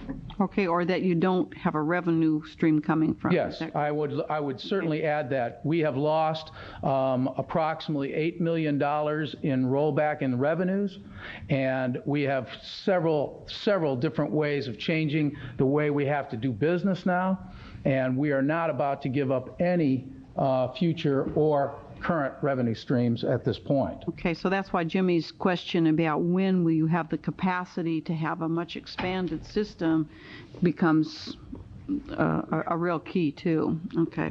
Yes, I think that at the earliest we're looking at 24 months and at the latest 36 months. And until then, what I'm trying to do, and apparently the people that are in this room don't understand that we are diligently trying to find some interim way to accommodate the Asian community and a few other foreign language communities on IC. Now, if we're able to do that, I'm thrilled to death. But at this point in time, I would be lying to you if I were to say to you I felt comfortable that we would be able to get KTSF back on the air in this environment. Okay, and the only other way that we could maybe get KTSF some of those programs back on is if there were no commercials on them and they could be on public access. That is one way. We could work out with them. Okay. That is there, and furthermore, that we are not violating the law of direct licensing agreements between KTSF and Sacramento Cable. That right now is the big one. Neither one of us feel comfortable that legally we can do that. We're not 100% convinced that he can sell his programming to me and transport it the way we normally transport that information. Okay. Kerry had a question. Mr. Ruckert, the first question I've got is pertaining to some other television stations in the community. For example, is the problem you identified with IC the same with Channel 31 or 58, for example? Channel 31 and Channel 58 have the same rights as Channel 29 and Channel 64. They have the right to request retransmission consent or must carry. To this date, with the exception of one television station, Channel 58 has tentatively agreed to take must carry. That means we must carry them mandatorily. 31 and all the other TV stations, 13, 3, and 10, and 40, have all opted for retransmission consent, which means that we have two options. We negotiate and keep them on the air by agreeing to what we will pay them for their network, or we cannot reach an agreement, at which time all of any or all of those networks would be dropped off cable. Well, if there's capacity or at least an economic benefit for some of the programming on KTSF to be transmitted through 58 or 31, isn't that a recourse then and be considered as a must carry? I mean, isn't I think that if 58 and 31 wanted to get involved in this discussion, that is their company, and they would be removing programming that is creating a revenue stream for them to carry international programming. And if they felt that that was good programming for their television station, then yes, they would be carried in the marketplace. But you just indicated that KTFS is now advertising, and they could advertise in this marketplace as well, could they not? If some TV station were to accept their programming, then yes, they could advertise. I'll have to ask Mr. Noguchi that question then if we get a chance a little bit later. The other question I've got is capacity. As I understand it, when this system was built, and staff, you might need to help me with this question, but as I remember, we're on a 440 system now with capacity at 550 when we were talking about interactivity.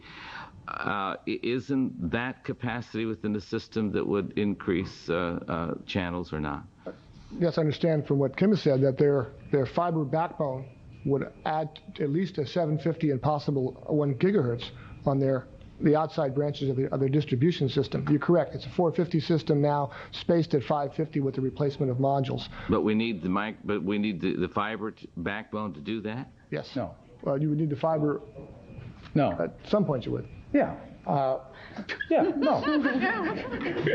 Okay. It is very complicated, but I'll go at it. Give it a try, Kim. Give us a simple answer. There is no simple answer. Okay. We have a cable system that is built with copper. It is a copper cable system with no fiber optics in it. It was built at a 450 megahertz, which are all the channels that you're seeing today.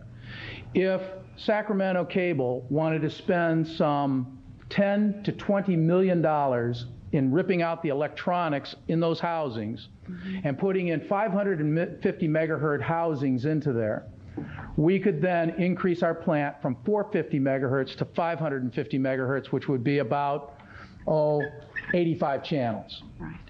We elected, because it's a tremendous amount of millions of dollars, we elected to rebuild the fiber optic network backbone to even increase the cable plant to digital capabilities.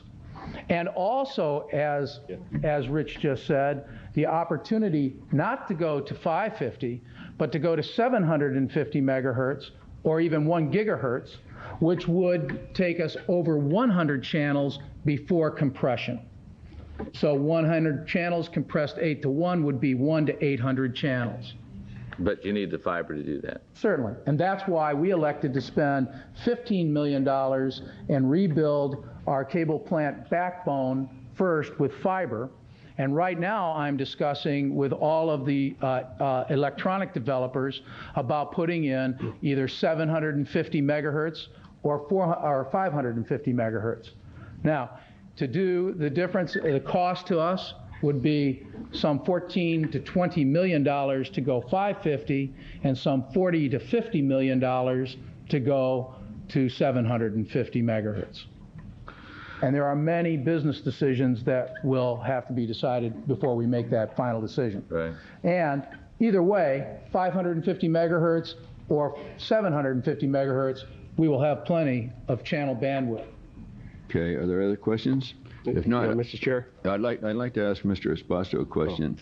With reference to KTSF and Sacramento Cable, do the members of this commission have any direct role in making a determination whether or not this is going to be, other than to be supporters in a verbal sense and as elected officials? But we have no decision-making authority in this. Is that correct? That's correct. You have no decision authority on this issue.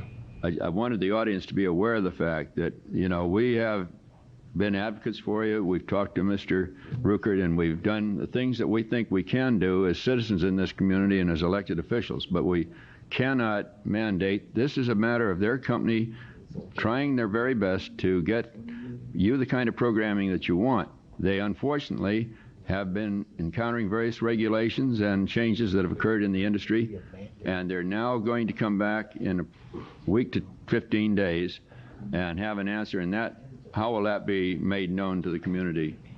At first I will notify you, and then after that we will probably notify Mr. Noguchi, who seems to have his own coalition that he's working with, and then of course we will notify the community leaders that are part of our advisory board, who will in turn tell us how to communicate with all of the community. Okay. But we will not be communicating through the coalition. We will only be communicating through our advisory board. Correct. Okay. Thank you. Mr. Chair? Yes, Jim. The last question of Kim. Yes, sir.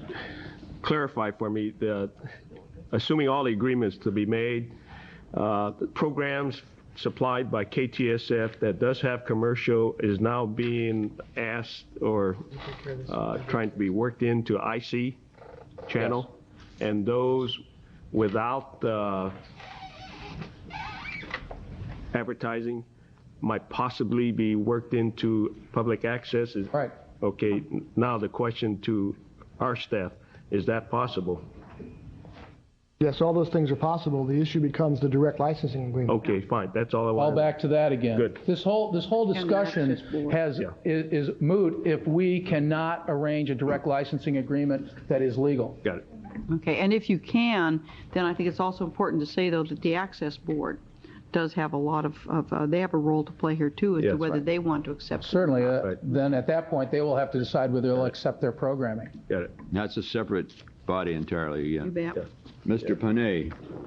Mr. Ruckert, there seems to be some debate up here among the elected officials who were here at the time when the commission granted your company this privilege to operate. And the debate seems to be how fast and how much it would cost to upgrade this system to a higher megahertz. And so I'd encourage you, as I will, go back, look at the public record and see what statements your company made at that time, knowing that you weren't here. But what statements your company made in order to get this privilege to operate in our area, and make sure that we abide by those commitments at that time. We understand that it's an expensive proposition to go from this hard line to a fiber optic system, but going from 450 to 550 megahertz is an expensive venture as well. But I would encourage you to do that for your own good and for our good as well. And I'll do the same. Thank you, Mr. All right. Councilman Pine. Jim, thank you very much for your presentation. I do have one other thing that I think is informative, and you need to have this information. We are going to do, as you are aware, on now, as of last week or this week, the federal government has changed again the time for the rollback of rates. It was in July, then it was moved to October. Now it has been moved to September 1. It is tough being in this business, I have to tell you. We are going to do, because we have a customer service regulations in place, I want to notify Mr. Spasto, and it is coming to you today in writing, and it's as quick as we could work, that we will be sending out a new modified bill that will reflect the requirements of the federal government to inform limited basic and so on and so forth. It will not reflect the rollback in rates this month, but it will reflect the new rates effective on September 1 now. So I am required to inform you that we will have a modification in our bill, and I'm doing so at this time because it is the most expeditious way to do it. Okay, is it going to go up or down? I'm sorry? Up or down? Up or down what? The bill. Well, this month it'll be the same, and next month it'll go down. These are notice requirements. One, the requirements that subscribers are advised of the ability to take limited basic more frequently in their bills. Second one, I believe, is that the cable operators throughout the country have to advise subscribers that who their franchising authority is and the phone number and contact point. So at this point, I think it's just notification issues. Well, this one also has to deal with being able to show, because we have two groups of customers. You have a limited basic, and then we have to break out remotes and the box now, which will be charged for, and then we'll have to lump up or show the breakout of these value packs, which we have about 80,000 people. So we have to put those people in those value packs with pays, which are unregulated, and we will have to show that in the whole format of the bill. So to get the bill process going, we had to start by getting the format first, and then next month we will be in compliance with September 1 when we roll back our rates, and then they will see a lowering of their bill in certain areas and a raising of their bill in other areas. That's why I was thinking overall, I think people will just now have to relook at how, if they really want to cut their cable television bill, they'll have to look at how to do it. There'll be a whole new way to look at it, rather yes, than and there are just a lot saying, of issues. okay, I can strike out the remote and I can strike out the cable guide and all this to lower my bill. Now it's going to be a whole new way to look at what the bill could be. So people actually could be looking, some people might be looking at increases, some people might be looking at decreases, correct? To the best of my knowledge, no one will be looking at an increase at this point in time, but I can't absolutely be sure of that because we have not actually allocated all of our rates for everything, which we still have to evaluate. It's just a very complicated process. We certainly have an idea of what basic will sell for. We certainly have a very good idea what limited basic will sell for. We pretty well understand what the box will cost the consumer in their home. We have not decided what we're going to be doing with multiple pay services on additional outlets, which we are entitled to charge for. And we don't know, we do know what the cost of the remote is, and so we're slowly getting all these things together, and we have a lot of issues that we have to deal with, such as rescrambling and other things like that that have to be addressed before and implemented before October the 1st. The most important thing about what's going to happen here, because of all the changes, retransmission consent, re-regulation of rates, as well as the possibility of charging for items that we haven't charged for and lowering of other items, is that we have a very compressed time frame. We have very little time for notification, and the FCC is only allowing us this one time to do a quick notification. And it's very complicated because we think this is the time when they should get the most amount of information. And we're not going to be able to provide that with this compressed time frame. But we're going to do the best we can, and we're going to do everything we possibly can to inform them all. But if we're having difficulty talking about these issues today, you can imagine what our consumers are going to go through when they see all the bills changing and all the channel lineup changing and channels being dropped and others being added and not really understanding entirely why. Let me ask one more question then. Is it your understanding that all of this has to be done? I'll ask it a simpler way. Is it a baseline that you have to establish? Is that the problem, or couldn't you just make changes over a period of time? No. We cannot. One of the problems, you're setting a benchmark, and one of the problems is that once you set that, you certainly don't want to set it too low because you'll never be able to recover it, or too high because then you have to do refunds. But the facts is that if we wanted to, we would not have to implement all these things, but once you were certified, Rich is going to request, and you're going to request, a refund to my customers. We feel it is far better to deal with the problem one time and get it all done, meet the time frames so that we have a good public image of meeting the time frame that has been requested by the FCC. So our effort is to have everything 100% in place by October the 1st. I'm sorry, by September the 1st in its relationship to rates, and by October the 6th in its relationship to retransmission and all the channel changes. Your next meeting is September 2nd. Kim and I talked yesterday. I asked him to walk you through all the changes and what they have at your next meeting. Okay, thank you. We may want to move that a little ahead because it'll happen on September the 1st. So at your request, we will do whatever you would like. As far as I will personally, Darby and I will personally be happy to go around and sit down and explain it to you personally if we can't do it before then, and do it again on September, or we'll do it in another meeting, whatever you call it. We'll make known through Mr. Espasto what our wishes are and when we would like to meet with you and talk. That'll be great. If you want to take time to meet with us. I think it's important. There's a lot of changes. Okay, Thank you very much. I want to thank you very much for your presentation. I also want to particularly thank you for expanding on the KTSF issue, because that has had a lot of interest and attention from people in the community, and I think it was very important that you explain as thoroughly as you did, and I appreciate members of the commission interrogating and getting answers that were needed. And so we thank you very much for that. Thank you, Chairman. And I do want to say KTSF is a very important issue to us.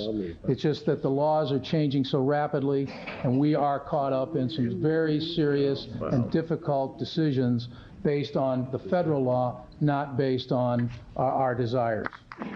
Thank you, Chairman. I'd like to say to the audience that the elaboration on KTSF today would have typically have been a part of our post-meeting session. However, because of the fact it was introduced as a report by the franchisee, we were able to use this time to get answers and to get them directly from the person that's immediately in this area responsible for any programming, planning, and development that may occur with reference to the Sacramento Cable Company. And I trust that it's been informative to you. Is Andy Noguchi in the group? Mm-hmm. Andy, I'd like to have you come forward and see if there's any, to ask you very briefly. I have 5 people who have signed up to speak. I assume that they were likely going to ask questions, and we're running late. We still have an executive session. We have a lot of business yet to transact, and if it isn't necessary to have everyone come up, it would be my pleasure to hear that from you. First of all, I'd like to thank the Mr. Chairman, the Commission members, for your support and understanding throughout the past year. This isn't a recent issue. It's something that's been of concern. Many of you individually have been very helpful in setting up discussions between the parties, and the people in the community here really appreciate those efforts. I'd especially like to thank Councilman Commissioner Yee for trying to bring the parties together and working in that sort of a function. We appreciate those things also. I'll excuse myself for wearing a hat inside. I know that's not considered proper manners some places, but I think it's a way that many of the supporters here, 100, 150 people, are showing their concern and support for the quality programs that have been coming over KTSF for many years, and they're very much missed at this point, so excuse our manners in that sense and everything. I'd like to read a with the letter. amount of people, Andy, that did take time out to come down here today to try to find out more about the situation and to show their support. So thank you. Yes, ahead. Many of the people came down here taking light rail. Many people do not drive. They came out from Orangevale or Citrus Heights areas, and I think that shows the concern and the desire there for continued programming. I'd like to read one letter to you that we received this week. It says, "Thank you and everyone involved in the coalition to restore KTSF to Sacramento. Sacramento Cable doesn't realize it, but you are doing them a big favor. They don't seem to really appreciate how well certain programs on KTSF are a primary reason that many joined Sacramento Cable in the first place. We are prepared to go back to using our 30-foot antenna with amplifiers and to hope for fog in San Francisco to get the marginal signal of KTSF." I want you to know my neighbor across the street just did that, and it's huge. Okay. It is huge. Well, I hope there aren't too many other your neighbors who are going to put the antennas up then. "My wife and I are prepared to cancel our Sacramento Cable subscription, which includes a remote outlet, so as not to interfere with NFL football. Our annual payment of $460 to Sacramento Cable is history if they somehow fail to listen to some of the proposals." We've received over 100 communications like this in the past week. What we've done, and I think they show the concern there of people and a desire for these types of programs. We've encouraged people to keep their cable programs, keep their hookup. We're hopeful that they'll be able to bring back some of these programs that everyone desires, and we're going to keep a very close eye on things that way. I think this is the first time we've had a chance to do a presentation to the Commission as far as our petitions. And at this time, I'd like to present to the Commission, and I don't know if Mr. Esposito here would like to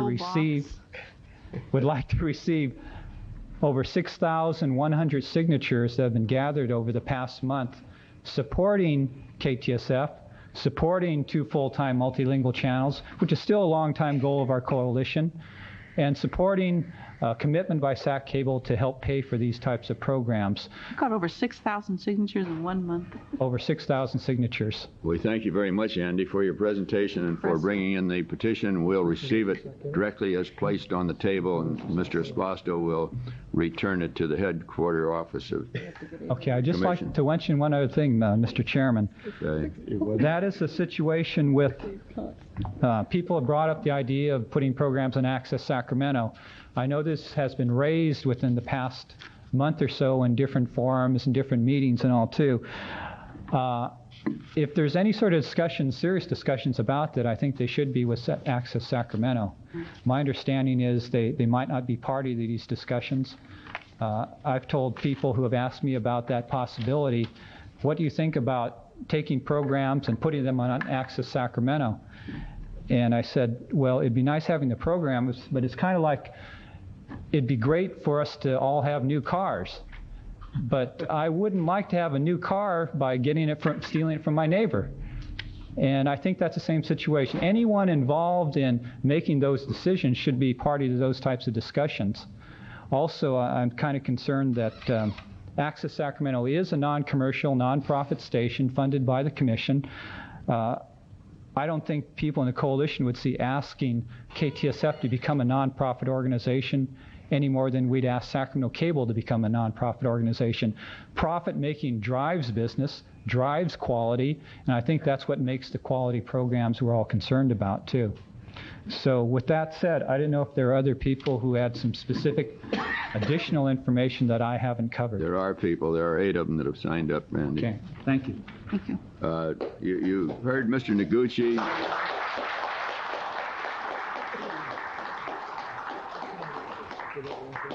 You've had an opportunity to hear the exchange between members of the Commission and Mr. Ruckert. You've also heard Mr. Noguchi. We trust that as you come forward to speak in support, and I presume most of you are speaking in support of KTSF, that if remarks have been made already, that you will merely acknowledge and support the statements. But if you have something that's new that may be helpful to the Commission members, we'd like to hear it from you. And I'll go through this list, allowing the 3 minutes as we have with other speakers. And with that, we'll begin with Mr. Chris Carrier, and followed by Harley Naguda. I hope it looks like N-E-G-U-D-A or... Okay, Mr. Carrier, go ahead. Okay, I'm not here to speak on the KTSF issue. The reason I'm here is to discuss the matter of... Shall we hear the KTSF people first and then hear that as a separate... You wanted to talk about converter boxes? Yes, I want to talk about converter boxes. Well, I'm willing to hold off and let the KTSF contingent speak first. I had looked at KTSF's. Okay, if you will wait, then we'll go through the KTSF because we're in that particular mode right at the moment. Okay, I'll be back. Thank you. Okay, Mr. Naguda, Harley Naguda. If I got that name correct, or? Oh, can you spell it? Let's see. Well, I can spell it, N-A-G-U-D-A. Can you read it? I'm not sure. I think that's possibly Andy again. That's Andy Noguchi. And that is Andy Noguchi. Noguchi, I'm giving you a lesson in penmanship. I'm letting you say, I can at least read Andy. Noguchi's a little harder. I'm sorry, Andy. That looked like Harley to me. Rick Phillips, I can read that one.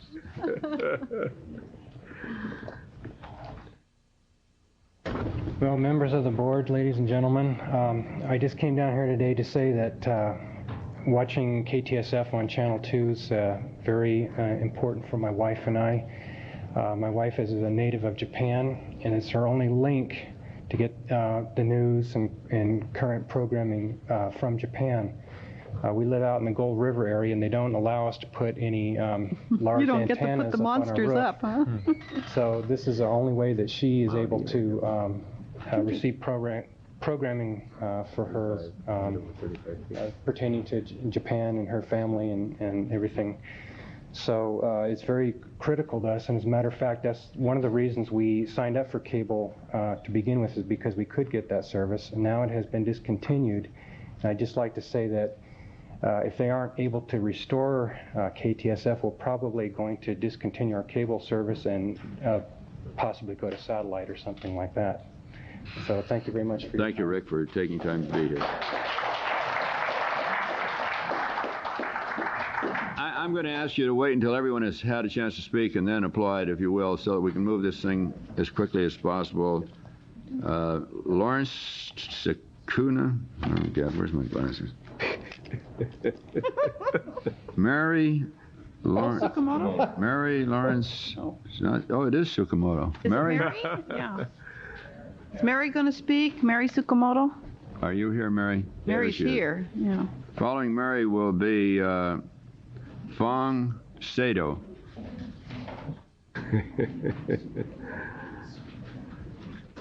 They really have the pillars. I wouldn't dare say to Mary that I had trouble with her penmanship, Andy. You better not. My eyes are going fast, people.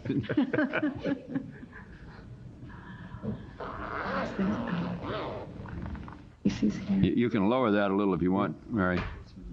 I'm in front of friends, and I'm very grateful for this privilege to speak. I think I represent hundreds of people that could not be here today, and many that are here today, but I'm privileged to represent their voice. We are more and more aware that we live in a country that values diversity, and that many of us have roots from many places all over the world. But I'm an American, and I was born here, but I still understand the language my parents spoke. They no longer live, but I am very much interested and intensely feel the joy of being linked to a country where my parents came from when I see films, especially not just with Japanese, because I don't understand all that of Japanese, but when there is a bilingual presentation where there's an English subtitle.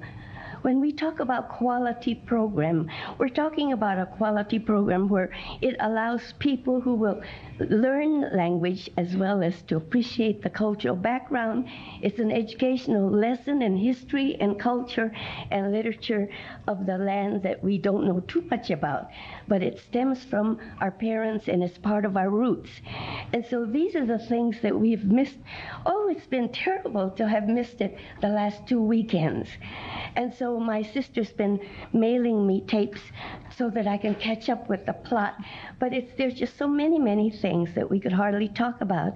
But in this day, when we realize it involves rules from the national government and the fact that there are payments and dues and advertising expenses and all of that was discussed today, we urge you to nobly continue this effort to try to get back the program that we miss so much, but that we feel that it's an addition to the kind of offering America can give to many different diverse people.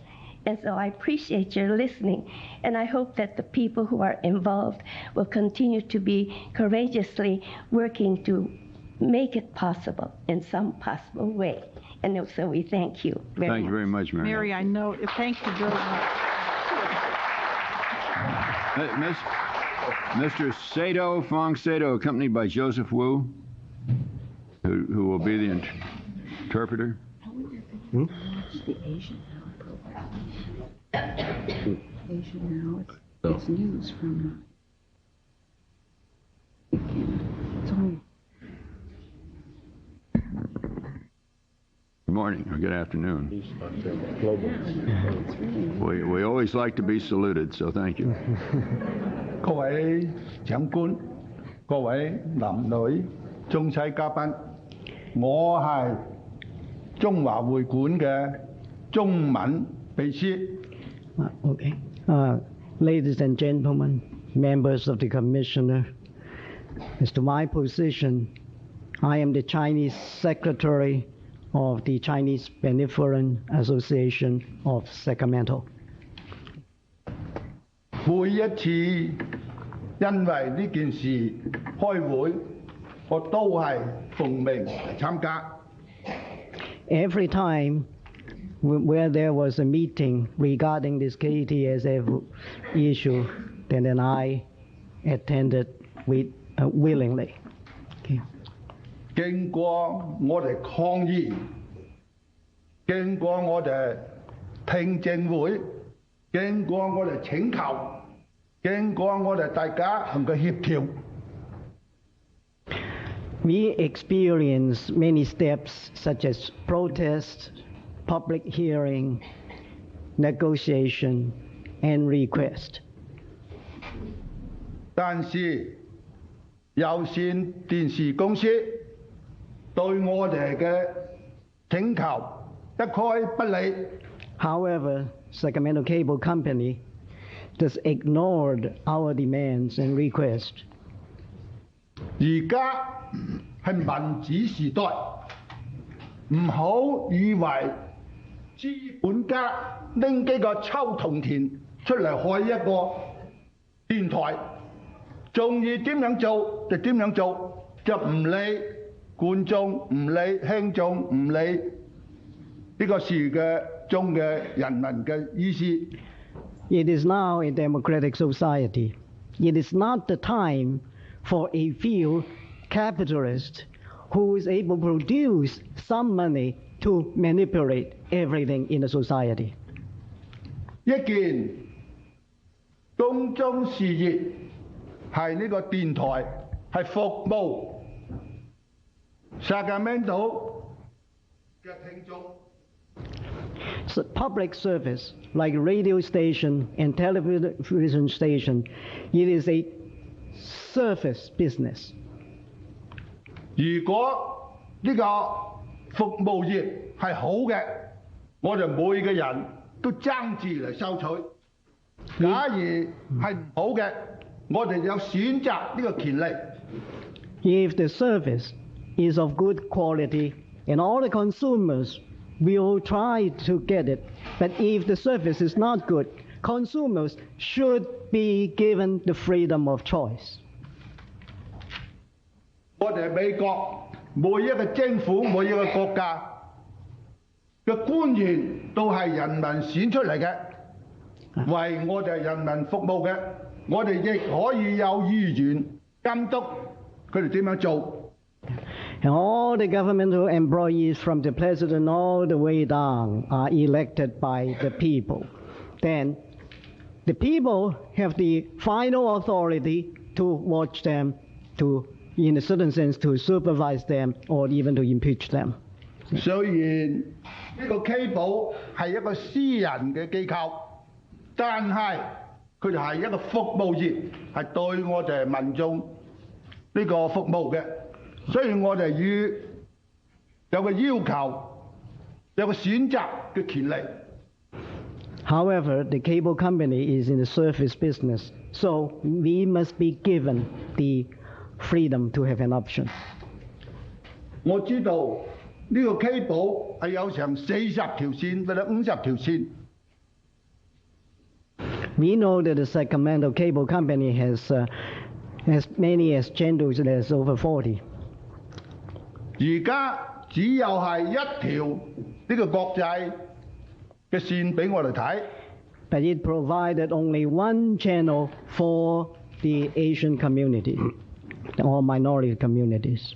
咁點解唔攞大埠同我哋相近呢個26號電台 KTSF 嘅放映呢？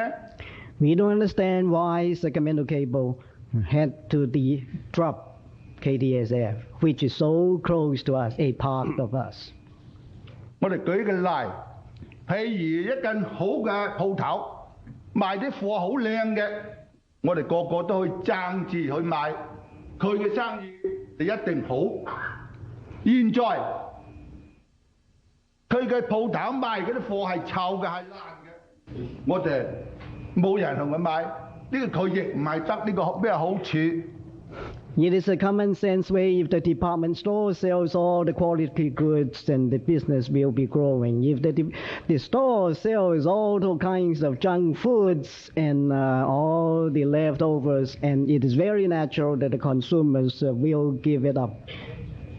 現在我哋向佢提嘅意見，呢啲係我哋收集嘅觀眾嘅請願書。俾佢睇，佢如果係有得改良嘅，我哋對大家呢個接受佢嘅放映，同埋我哋接受我哋嘅收佢嘅電視率。如果唔好嘅話，我哋可以杯葛佢，或者我哋聯合起來抵制佢。Now in front of us, we have over 6,000 signatures representing our collective wish. If SAC Cable continue to be so stubborn as to ignore our request, and then we just gather together collectively to have a collective termination of the cable service. He's had just about double his time now. Is he going to be much longer? Yeah, 已經夠時間。OK。就初初呢裝線唔使錢。收費只有係2毫半紙，現在係到成10幾20蚊，呢個政府亦需要呢個管制佢，唔好任意胡為。多謝，多謝。Initially, it didn't charge any money for installation, and then a little bit later, a quarter, and now it is over $10. And then I believe that the commissioner should have a certain degree of control of the rates. Thank you. Thank you very much.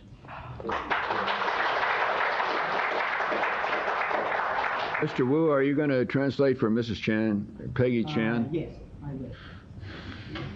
Peggy Chan?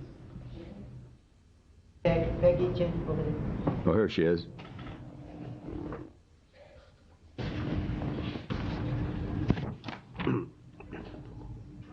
Hello. Hello.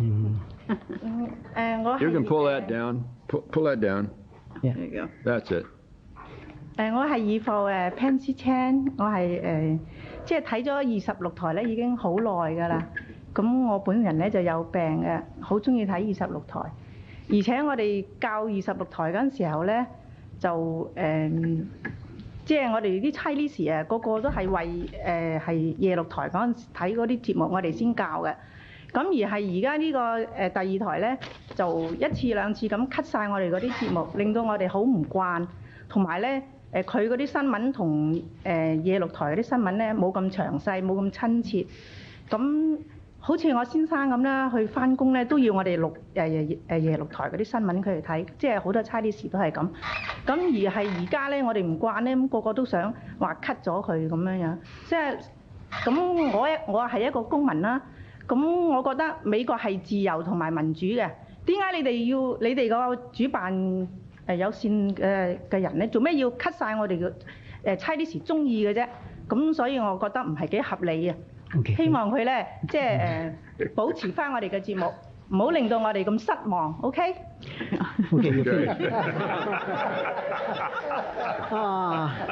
You remember all that? You're a good man. I'm going to sum up everything.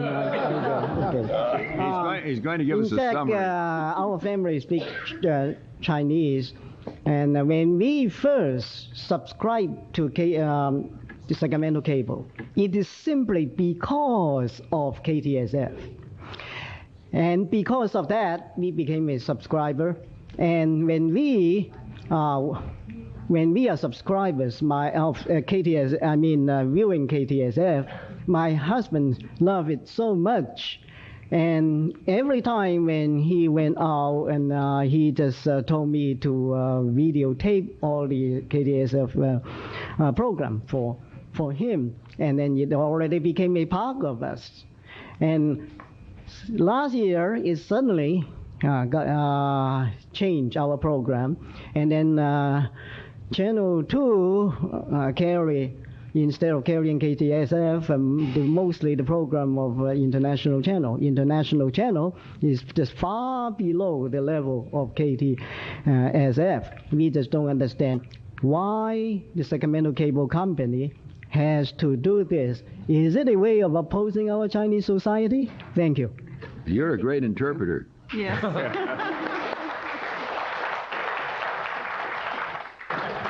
That concludes the testimony, and as we stated earlier, there will be further information from Mr. Ruckert as quickly as it's available to him. This was an item that was not scheduled for discussion, and it will be a receive and file item unless one of the members of the Commission would like to ask, or several of them would like to ask questions of anyone. Mr. Chair. Yes. I just want to personally thank all of the members of the coalition for appearing, especially Annie Noguchi, Chang Wang, Professor Wu, who is a big part of it.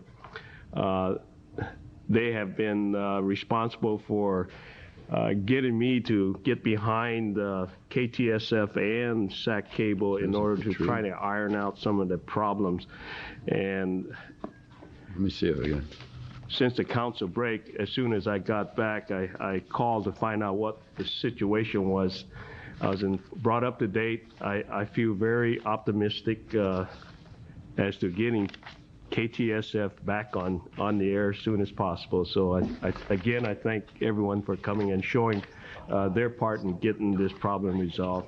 I also echo that. I think all of us love to see the involvement of the community in trying to influence, as consumers, the type of programming that goes out over the cable system. To me, that is a good, healthy response from a community. And as one of your speakers, Mary Tsukamoto, spoke, all of us as Americans came from somewhere else. We all have curiosity and ties to perhaps where our grandparents or our parents might have come from. And then we have many new immigrant families in Sacramento who have ties and want to know news, stories about those countries. I think it is a big, untapped resource for many broadcasters out there to look at how hungry I think people are, particularly for news programs that involve some of the roots of where people have come from. So I really appreciate seeing consumers organize and really want to influence what they're seeing on their cable system. So thanks all of you for making the effort. Thank you. We're now at the end of the meeting, and we do have comments from public. And Mr. Carrier, if you'd like to come forward. It's not over. Mr. Chairman, I move that comments per individual will be limited to 1 minute. Well, let's I think give we Mr. have rules already under items not heard on the agenda. I think we already have rules that relate to the 3 minutes, right? For each hoping to speaker. speak for about 3 minutes. Yeah, we only have 2 people, Mr. Fletcher, who want to speak. Can we let them, 2 of them have their 3 minutes? I withdraw the motion. Thank you. The reason I'm here, ladies and gentlemen of the Commission, the reason I'm here today is because about 6 weeks ago I had a chat with Sacramento Cable, and they said they were considering implementing a requirement that every cable subscriber have a cable box, and that... It's not our requirement, that's theirs. Yeah, and that converterless cable service would be abolished, and people with converterless service, including myself, would have to get a cable box. I personally think this is a very bad idea for several reasons. First, if service is routed through a cable box, I can't use my own remote control. I have to use SAC Cable's remote control, for which I have to pay a monthly rental fee. Furthermore, I can't look at a program and then tape another program if I have to use a cable box. I would have to use a VCR converter box, which I would have to rent from SAC Cable. And even more importantly, when you have converterless service, you are technologically incapable of getting pay-per-view. I like that. It's sort of like protection against getting an astronomical cable bill, much as 900 number blocking is protection against receiving an astronomical phone bill. And this would be especially important in families with children. And for that reason, I think that Sacramento Cable should be continued to be required by your commission to offer converterless service, or at the very minimum, continue to offer that service to those people who already have it. Thank you very much, Mr. Carrier. would like Mr. to ask Esposito, do you want to answer this? It's an issue that is directly addressed in the Cable Act, but it's one that you have no jurisdiction over. If the cable operators nationwide choose to rescramble their system in order to implement the anti-buy-through provisions, they may. Separately, in October, the FCC has been asked to report out on electronic compatibility and consumer user-friendliness. So we may see some changes down the road, 4 to 5 years, in compatibility between consumer VCRs, TVs, and cable systems. But in the short term, it's at the discretion of cable operators whether or not to put boxes in all the homes. So your plea would have to be with the Sacramento Cable people. I see. I would hope that Sacramento Cable would consider, among other things, the fact that if they were to require everyone to get a box, it would. Well, you might contact their customer service people, and I'm sure they'll try to work out what may be feasible for them. Well, Mr. Rooker wants to answer this. Well, thank you, Kim. He'll come forward and give you an answer on this now. The federal government encouraging us to allow limited basic customers to purchase pay TV and pay-per-view. That is the federal law. The only way in this environment to be able to provide a limited basic customer the ability to buy HBO and pay-per-view is in a scrambled environment on full basic. Therefore, the customers that are in full basic that want to have a converterless option but do not want to purchase pay-per-view or pay TV would have to downgrade their service to the new lower price for limited basic, which I have not disclosed yet, but they will have converterless option and will not have converters available on channels under channel 24. So therefore, the problem here is, though, that they want to be able to have CNN, ESPN, and so on, and they still want to have the choices, but they do not want to be concerned about the business of our companies protecting those devices. You have two different levels of rates: limited basic, full basic, and pay premium rates. We have to make those available under the new Cable Act to everybody so that in any level of service, whether free, 25 cents, $10, or whatever, they can buy anything they want. Let me ask another question, though, Kim, relating to the other problem he brought up. For instance, we never turned our converter box in, so it's still sitting there. We've turned the remote in because we didn't feel we needed it, but we can turn our converter on or off because we have a cable-ready system. So most of the time we never use the converter because most of the time we're just using our own remote and just using the TV. It's the rare occasion, as you say, that you ever use it, and that's to tape something. Or when you want to tape something, it's the best way to set it up to tape it through your VCR. But is that going to still be possible? Is he correct that he will not be able to use his cable-ready television set with its own remote if we require or if you require the converter boxes? Yeah. Let's see if because you got a whole bunch of a lot of things to answer here. But I think that since you have a big portion of your subscribers now have their own cable-ready television, and they do not have converter boxes, you're going to have to be out there putting converter boxes in a whole bunch of houses. And I think this question is going to arise, and it's going to cause a lot of customer service problems if you can't answer it. So I'd love to know the answer. Well, the answer is, and you are right, the answer is being in compliance with the law in its fullest extent. And our intent is to do that, to be in complete compliance with all requirements. Now, the answer to your question is, if you have a limited basic service, you will never need a converter box, you will never need any type of remote control or anything. Anything above limited basic will possibly, I have not said that I am scrambling basic yet. I am saying we are considering re-scrambling basic. Therefore, if we were to scramble basic, then every home that wanted our full basic service in today's rate, that is the $22 level, they would have to have a converter box in their home, and if they wanted remote control service, they would have to have a remote control. The remote control rate has been reduced, and I will not disclose it, but it is less than $1. And the box rate is less than the both. The remote and the box will be less than the remote control total cost. So therefore, their rate will go down anyway. But do they have, of course, if you scrambled it, then you'd have to use it because It's exactly the way the cable system was 4 months before I came here. When I came here, that's going to be a pain. Yes, you're right. But that is in compliance with the full extent of the law, and it is a matter of, yes, I will tell you that we only had 14,000 people return their converters and go to wireless option, that we are estimating to re-scramble the system at a cost of almost $2.5 million by October 1st to do that. And that's the cost. And I'm not loving to spend the money, so.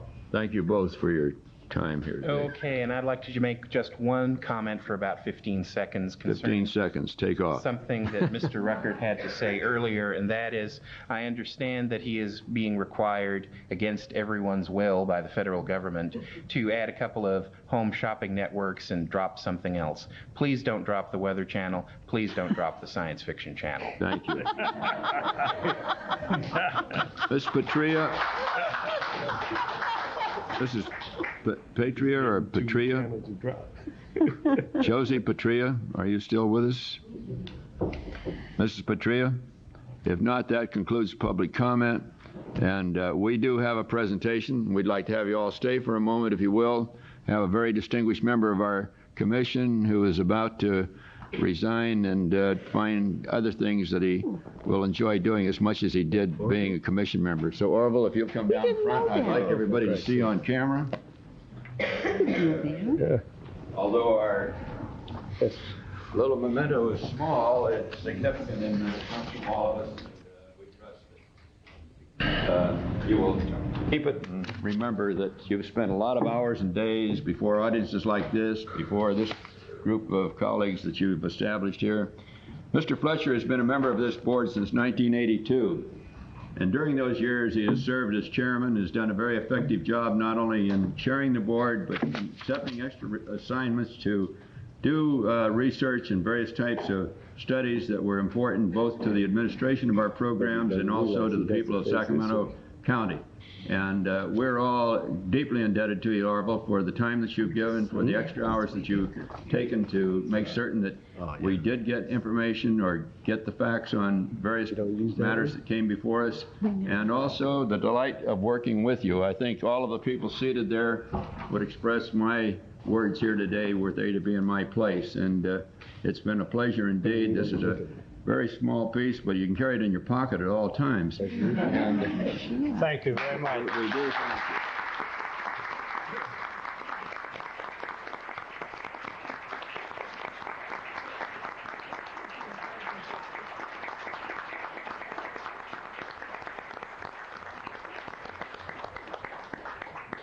If I'd known I was going to get this much attention, I would have resigned years ago. Thank you very much. You've become very well known in this community for your chairmanship and your participation. Orville, we are going to miss you. I did not know you were resigning. I must not have read something that came across my desk. No, I kept it as a surprise. And but we are going to miss you. You just are a very decent human being who put a lot of effort and heart into this job, and you're going to be really missed on this board. Thank you, Isla. You and Toby and Terry and I have been together for 12 years, which some days seem more like 25, but most of the time we've had a good time out of it and a good understanding. I've gotten to learn how various levels of government operate, and I've appreciated it. I also learned to speak a new language called, Cableese language. That took 2 years in itself. Thank you, folks. Thank you very much, Orville, for all your good work.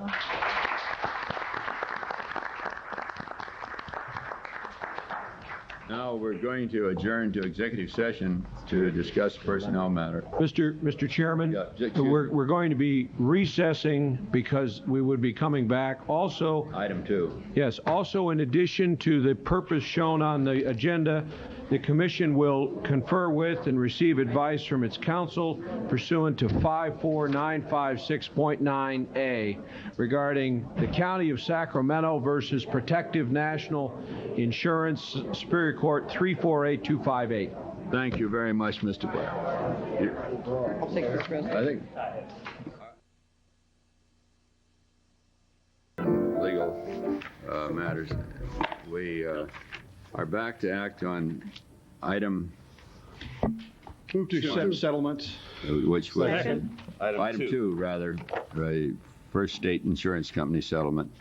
We have a motion now with a second to adopt a resolution authorizing the chairman to execute a settlement agreement.